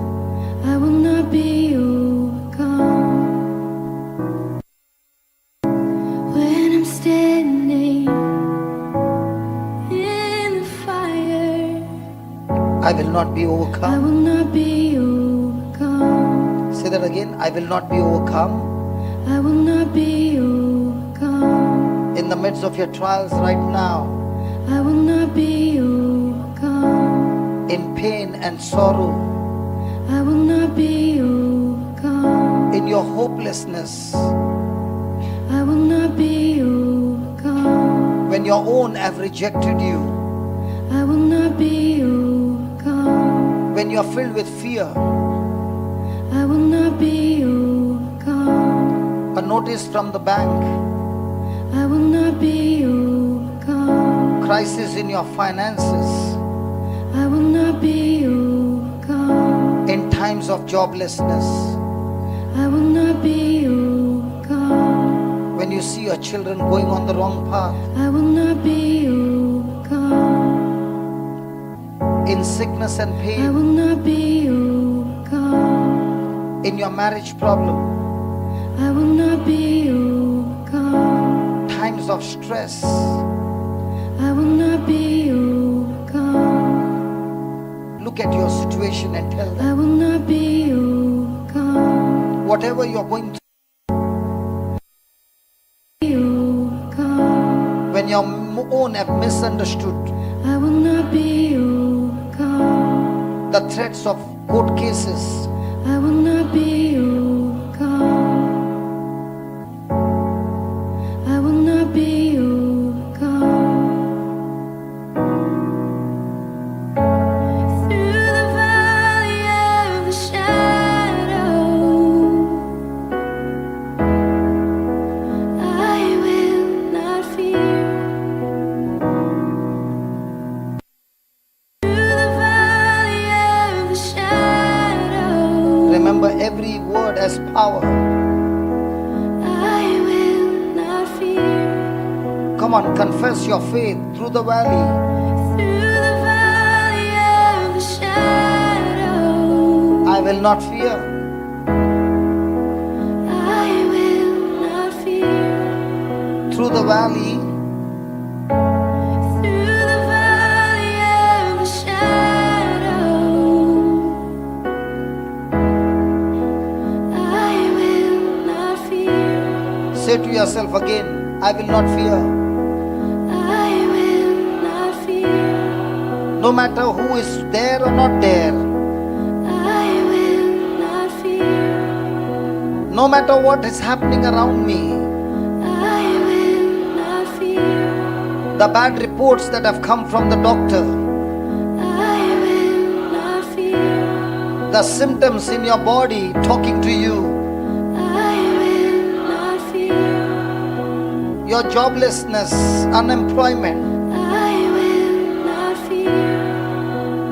threats coming to you, I will not fear. bitterness and revenge coming against you, I will not fear. in times of unjust suffering, I will not fear. in times of uncomfort and pain, I will not fear. when you look at your children, I will not fear. they seems to get lost in this world. I will not fear. The temptations from the devil, I will not fear. extreme lust and sin knocking at the I door. will not fear. I am not alone. I am not alone. You will go before me. You will never leave me. I am not alone. I am not alone. You will go before me. You will never leave me. Sing it again. I I'm am not alone. I am not alone. You will go before me. You will never leave me. I am not alone. I am not alone. You will go before me. You will never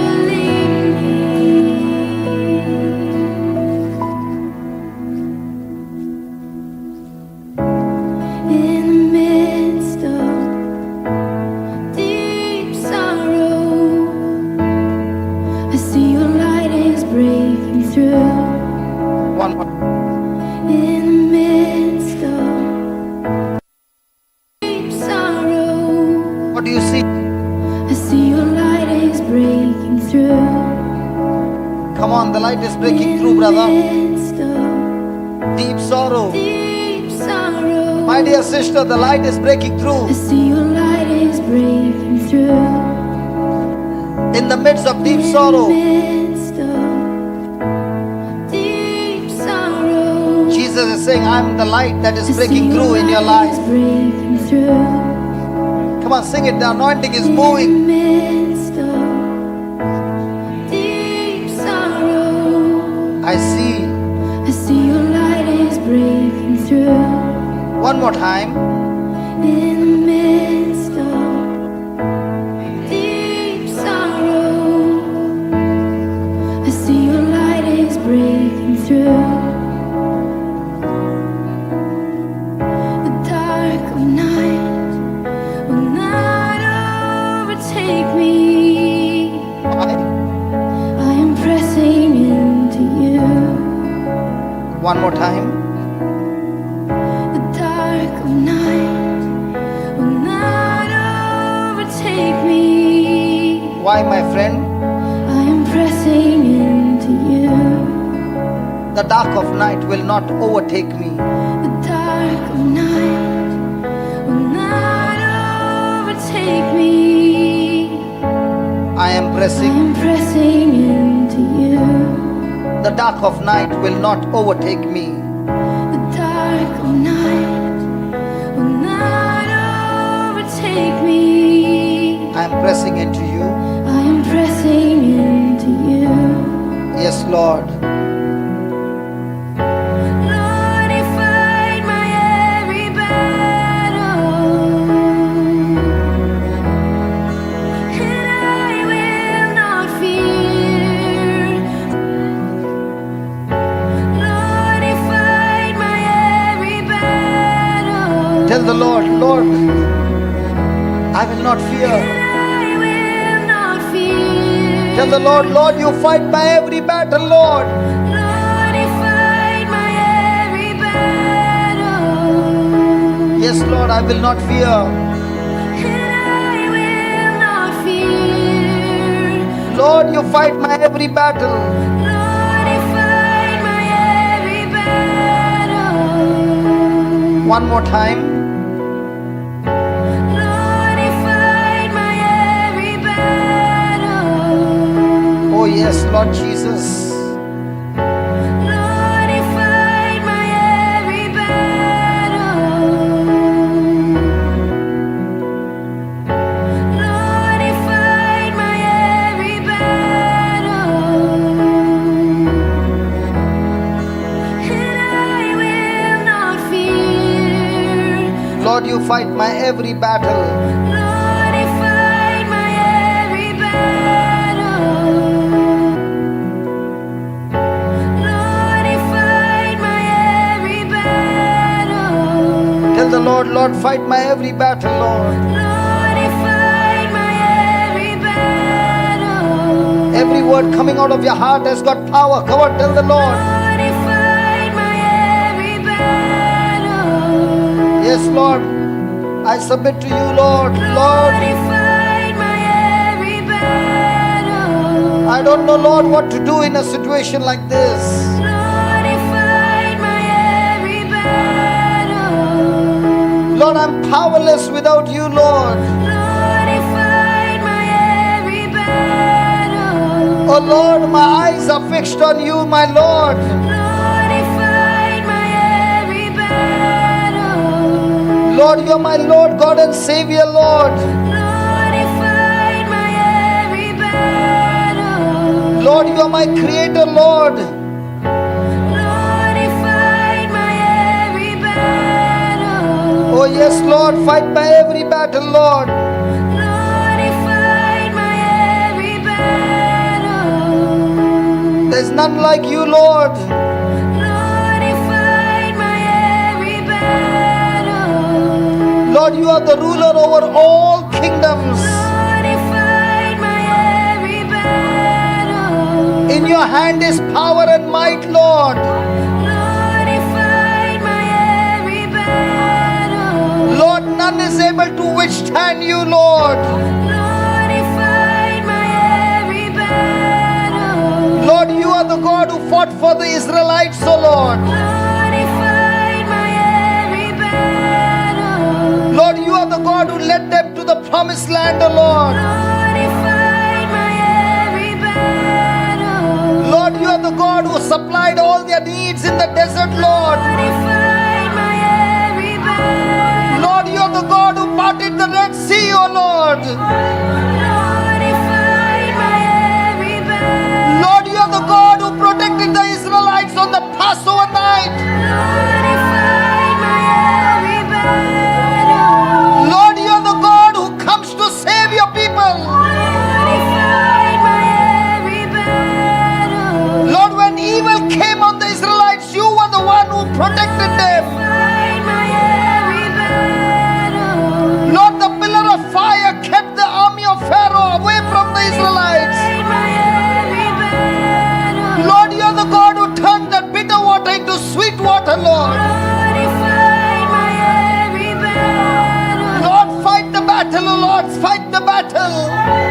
Lord, you fight my every battle. In times of affliction, when the Israelites cried to you, Lord, you had mercy. Lord, you fight my every battle. Lord, their help came from you, O Lord.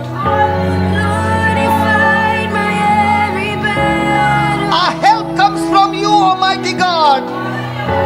Lord, you fight my every battle. Every kingdom had fear of the Lord, O Lord. Lord, you fight my every battle. When the Jews, when the Israelites repented, O Lord, you fought the battle. Fight my every battle. Lord, you fight my every battle. And I will not fear. I am not alone. I am not alone. You will go before me. You will never leave me. I am not alone. I am not alone. You will go before me. You will never leave me. You amaze me, redeem me. You call me as your own. You amaze me, redeem me. You call me as your own. You amaze me, redeem me. You call me as your own. You amaze me, redeem me. You call me as your own.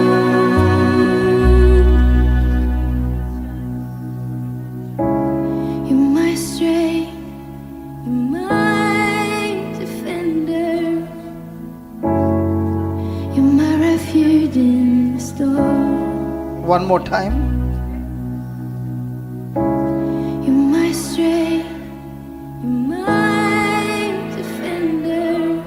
You are my refuge in the storm. You're my refuge in the storm. Yes, Lord. David said, you are the strength of my life, Lord. You're my strength.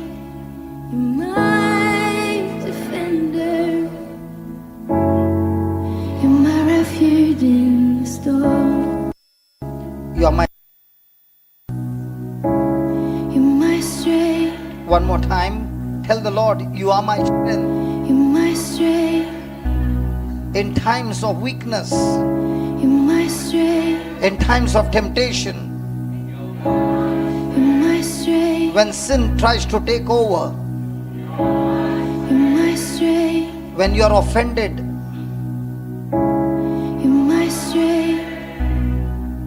yes, Lord, you are my strength. You're my strength.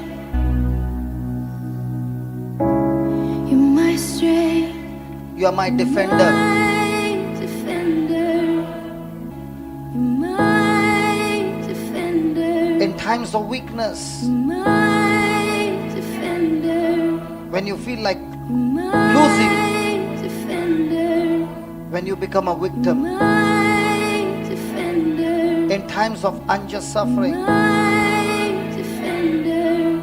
when somebody takes over your life, My defender. When somebody is attacking you, My defender, my defender, my defender. you are my refuge. You're my refuge in the storm. You're my refuge in the storm. You're my refuge in the storm. You are my strength. You're my strength. You're my defender. Oh yes. You're my refuge in the storm. Through these trials, you've always been faithful.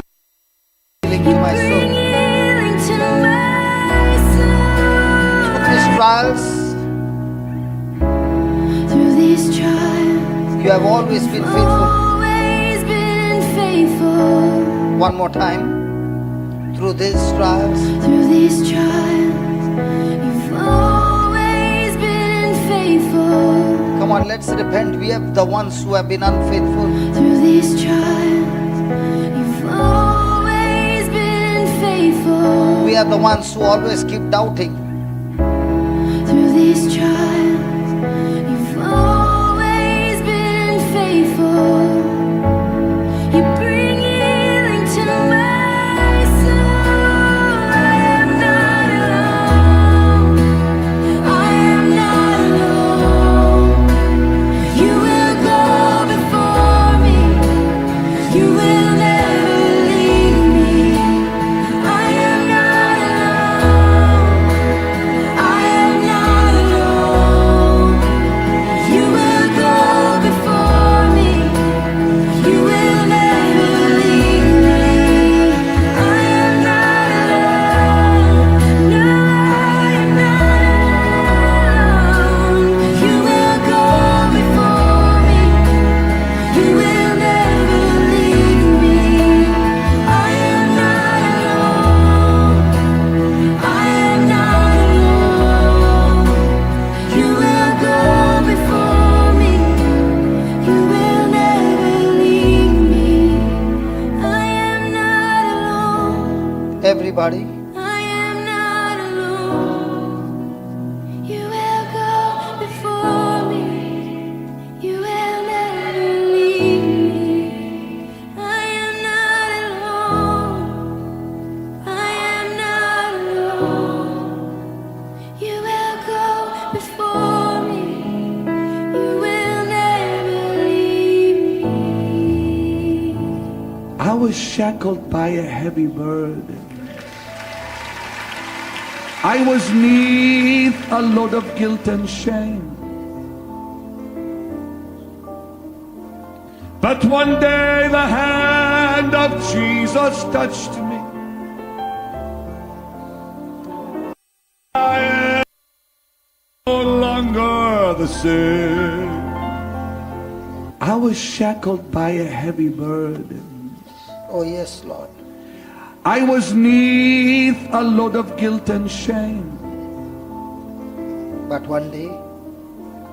But one day, the hand of Jesus touched me. And I am no longer the same. sing that again. And I'm no longer. And I am no longer the same. Lift your hands and sing it in faith. He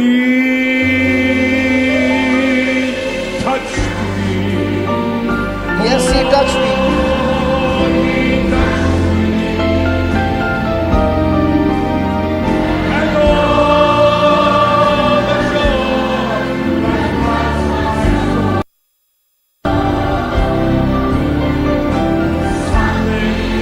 something happened. And now I know. Now I know He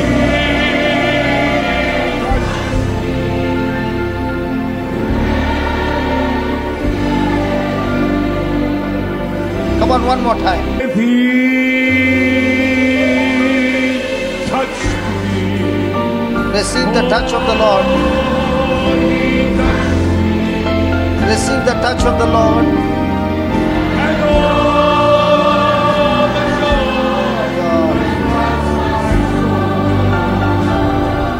Something happened. Something happened. He touched me.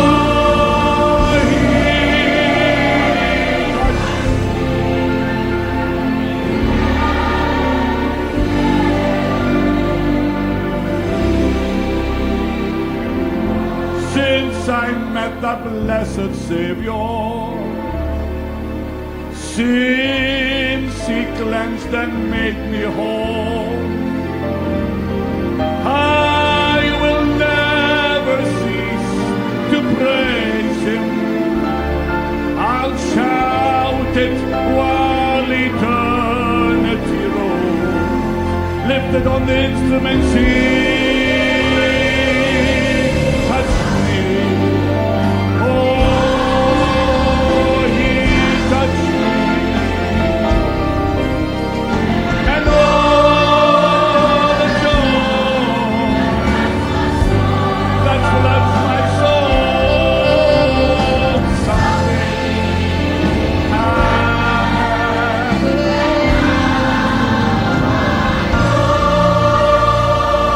And He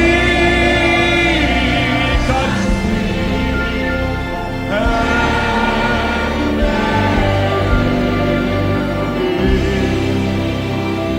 There's miracles happening in this place. Lift your hands and receive your healing. And He touched me.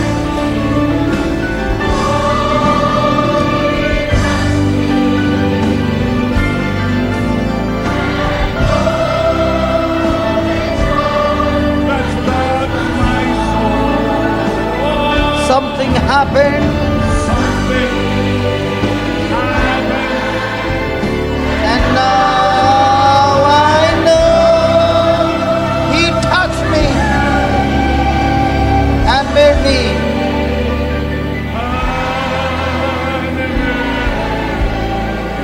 Receive your healing. Come on, lift your hands and receive. Lift your hands and receive your healing. And He touched me.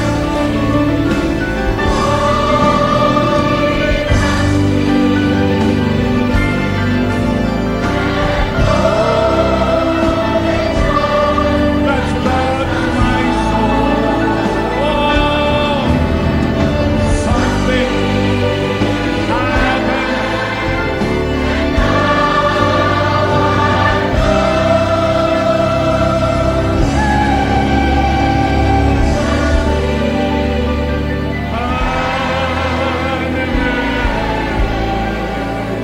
Hallelujah. Thank you, Jesus.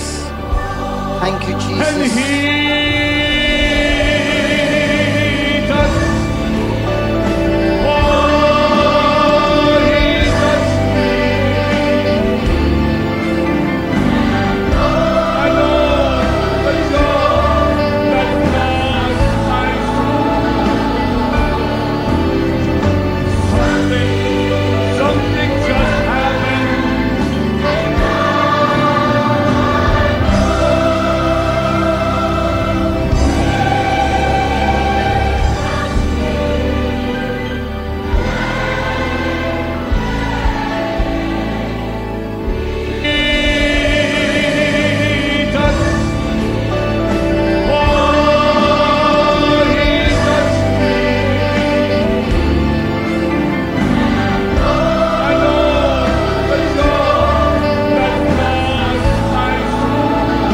Something happened. Something just happened. And now I know He touched me and made me whole. Something happened. Something just happened. And now I know He touched me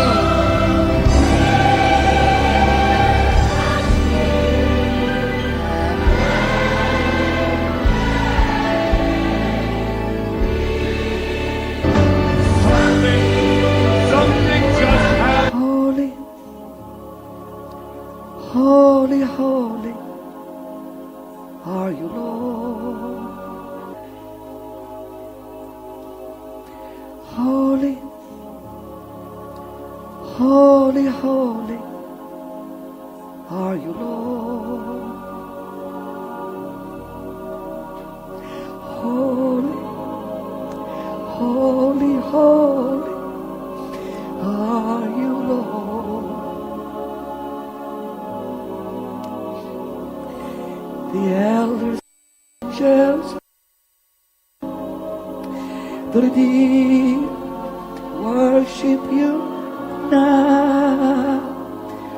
Holy, holy, holy are you.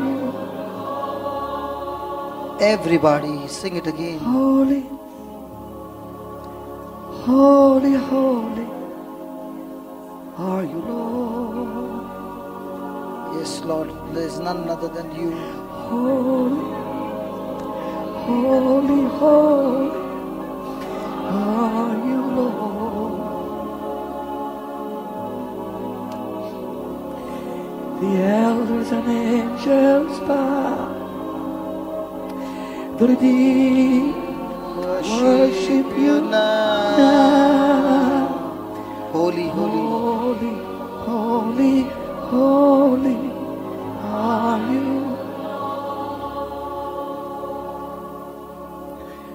Holy, holy, holy are you.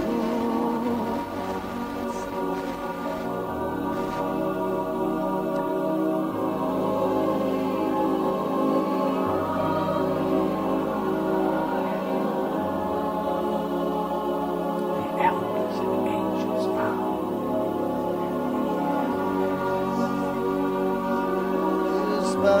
The redeemed Worship you now. Holy, holy, holy are you, Lord. Come on. Holy, holy, holy are you, Lord. Everybody. Holy, holy, holy are you, Lord. The elders and angels bow. The redeemed, we worship you now. Holy, holy, holy are you, Lord. Holy, holy, holy are. Everybody lift your voices and sing.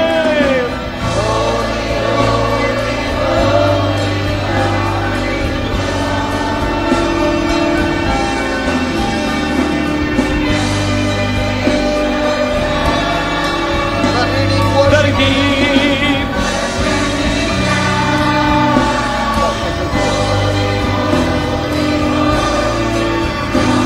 Are you, Lord? Holy, holy, holy are. Sing it everywhere.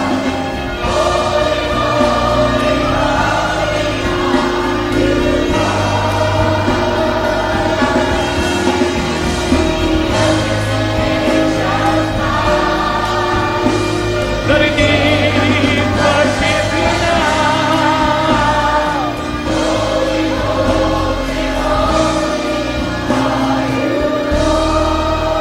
Come on. Holy, holy, holy are you, Lord.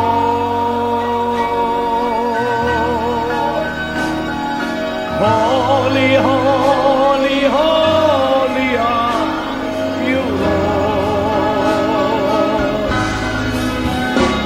The elders and angels bow. The redeemed, we worship you now. Holy, holy, holy are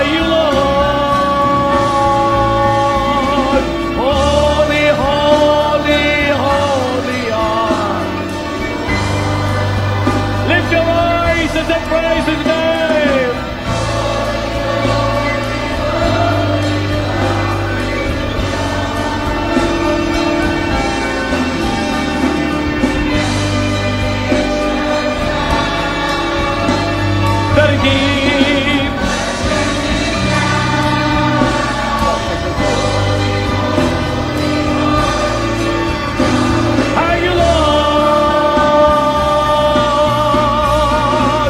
Holy, holy, holy are. Sing it everywhere.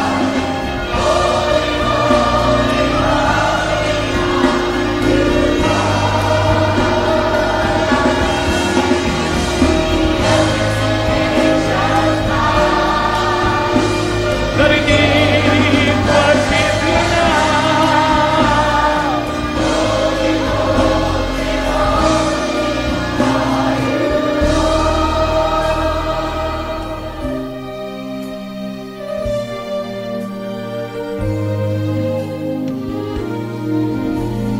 If your heart is broken and your spirit wounded, and you feel there is no one there for you, Be healed.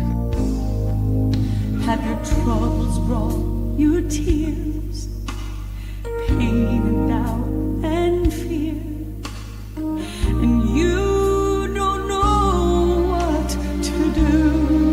Let me tell you what Jesus said. Be healed, be healed. He said, arise, take up your bed and go on to do His will.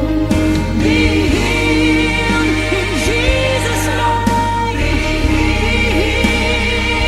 healed. Just let His blood make you better, 'cause Jesus breaks every fetter, and you don't have to stay the same. Be healed.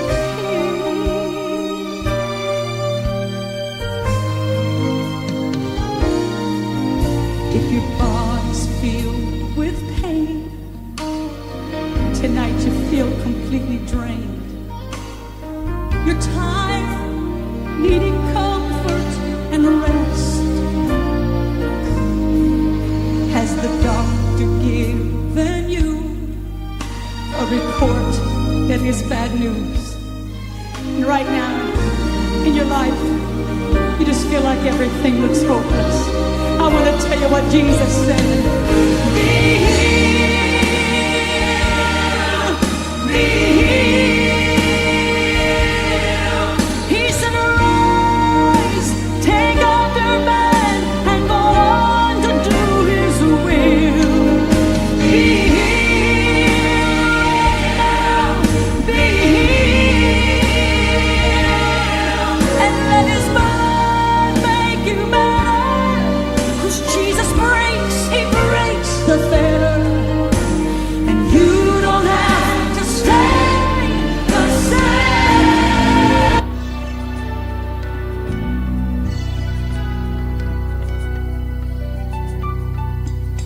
A hand of fear gripped the crowd that day at Jairus' home, when the doctor shook his head and said, she's gone. You could feel the mother's heart break. You could hear them cry and moan. Their only little girl was just 12 years old.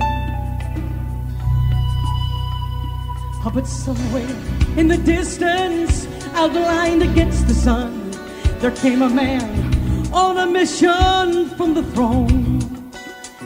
And they said, somebody's coming. But what they did not know, it was a promise coming down that dusty road. There's a promise coming down that dusty road. Oh yes, the promise coming down the dusty From road. His holy hands, healing virtue flows. From His healing hands, He's virtue the key to flows. what you need. Death and hell He will defeat. Look, 'cause there's a promise coming down that dusty road.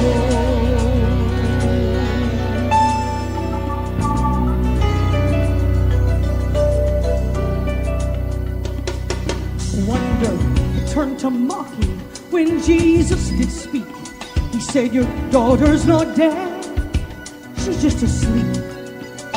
He turned to the unbelievers and He told them all, go home, They heard him say, leave me and death alone. Then he laid his hand upon the child, he looked death right in the eye. He said, all power in heaven and earth is given to me. And with a voice that sounded like thunder, he hurled death asunder when he said, little girl, rise and be healed. There's a promise coming down that dusty road. From his holy hands, healing virtue flows. He's got the key to what you need. Death and hell, he'll defeat. 'Cause there's a promise coming down. See, from his holy hands, healing virtue flows. He's got the key to what you need. And death and hell, he'll defeat. There's a promise coming. Mother, I gotta sing to you right now. I believe there's a promise coming down your dusty road. And from his holy hands, healing still flows. He's got the key to what we need. And death and hell, he'll defeat. There's a promise coming down that road. He's got the key to what you need. And death and hell, he'll defeat. There's a promise. Are you sitting here hopeless this morning? 'Cause he's got the key to what you need. And death and hell, he's already defeated. There's a promise coming down your dusty road.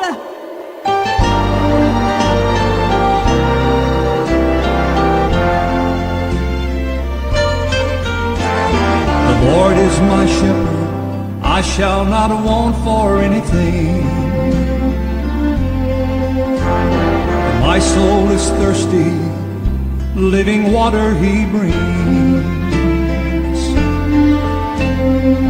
In the righteous paths, my Savior leads me.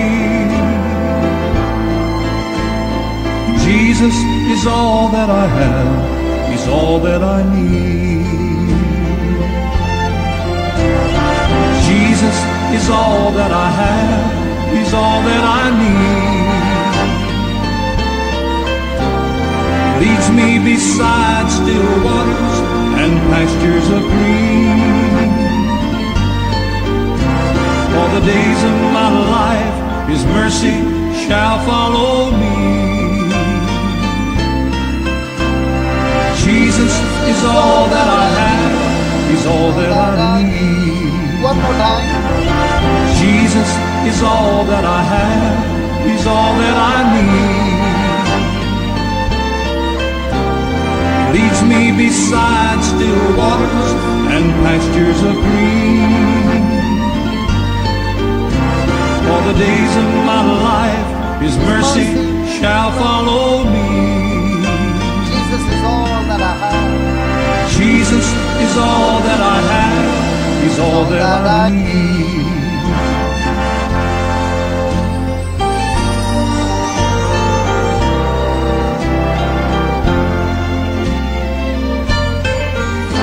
Thou anointest my head with oil, my cup overflows.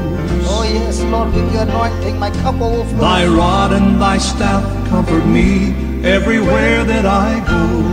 Your word and your spirit, they comfort me, Lord. Though I walk through the valley of death, he'll be with me. Oh yes, thank you for your promise, Lord. Jesus is all that I have, he's all that I need. Come on, one more time.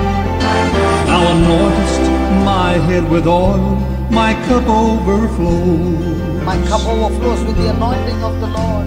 Thy rod and thy staff comfort me everywhere that I go. Your word and your spirit, they comfort wherever I go. Though I walk through the valley of death, he'll be with me. Thank you for your promise that you are with me. Jesus is all that I have, is all that I need. Come on, everybody. Jesus is all that I have, is all that I need. Leads me beside still waters and pastures of green.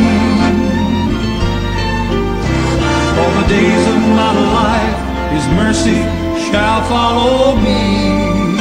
Jesus is all that I have. Jesus is all that I have. He's all that I need. One more time, please. Jesus is all that I have. He's all that I need. Oh yeah. Leads me beside still waters and pastures of green. His mercy will follow me. All the days of my life, His mercy will shall follow me. Jesus is all that I have. He's all that I need. Jesus is all that I have. He's all that I need. Oh yes, He takes me to still waters. Leads me beside still waters and pastures of green.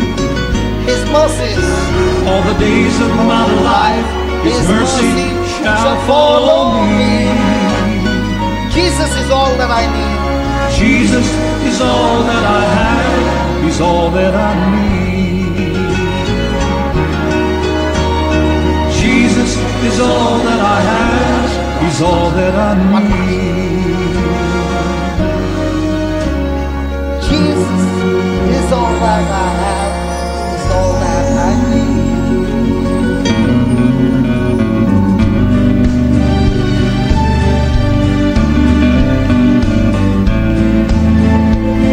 I'm living on the mountain, no more in the valley.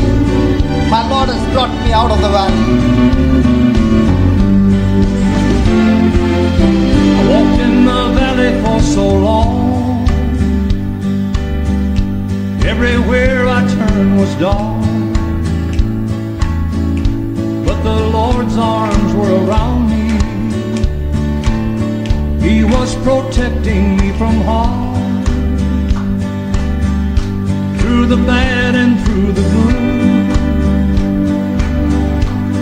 God has renewed my mind. Now I can see that His goodness, I can see your goodness, Lord. was chasing me all the time. Oh, your goodness was chasing me all the time. Now I'm living on the mountain. Life looks beautiful from here.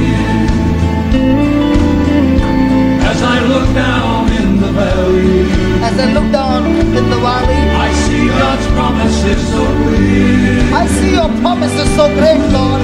Now I'm living on the mountain. Now I'm living on the mountain. All my worry was in vain. All my worries and my pain. So if you're going through the valley, just keep on praising Jesus' name. Just keep on praising Jesus' name.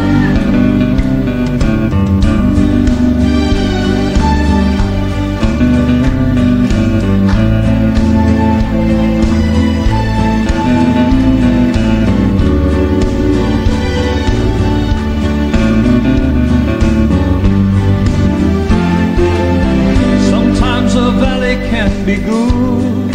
Sometimes the valley can be good. To get our focus on the Lord. Get your focus on the Lord.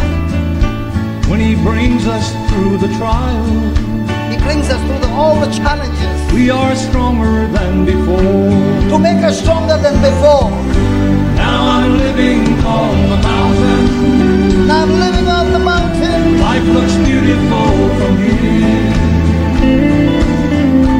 As I look down in the valley, As I look down in the valley, I see God's promises so clear. Now I'm living on the mountain. All my worry was in vain. So if you're going through the valley, just keep on praising Jesus' name. Now I'm living on the mountain. Life looks beautiful from here. So if you're going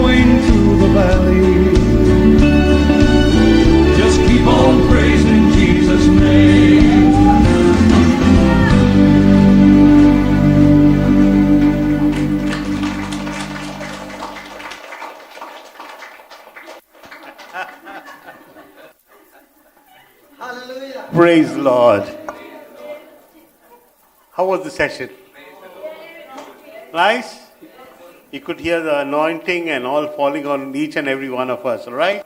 Praise God. Brother was speaking something about the charismatic. Brother was speaking something about the charismatic, okay? Don't get scared, all right?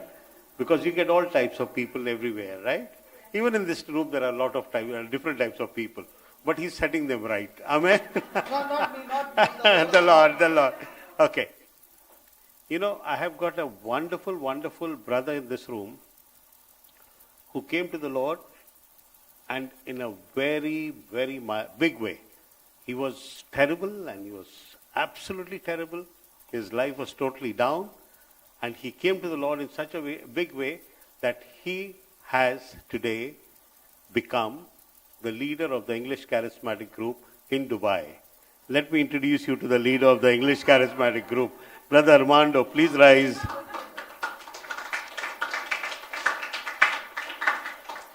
Someday he will give you the testimony. It's a wonderful testimony how he was a gunda. The word gunda in Bombay, hitting people. And his testimony is really worth listening to. But today, he's the most humblest person on the face of the earth. The meek and humble, and he's full-time into working for the Lord, brother. You'll find him in hospitals, you'll find him at all other places. Every day afternoon, 12 o'clock, he'll be there for a mass. Do you know why? Yeah.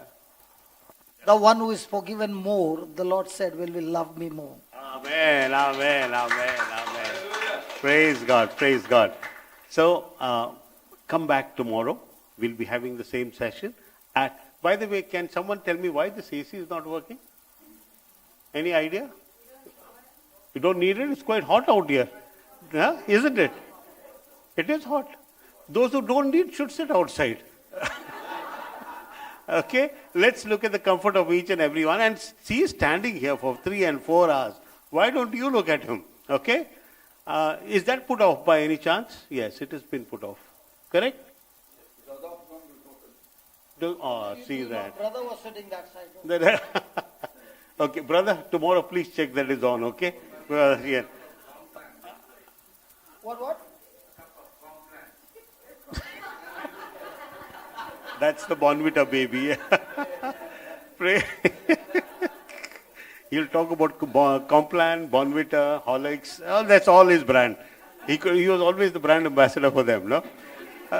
Praise God. Let's all rise and pray for the food. Please eat well. And I want to see all of you all here tomorrow.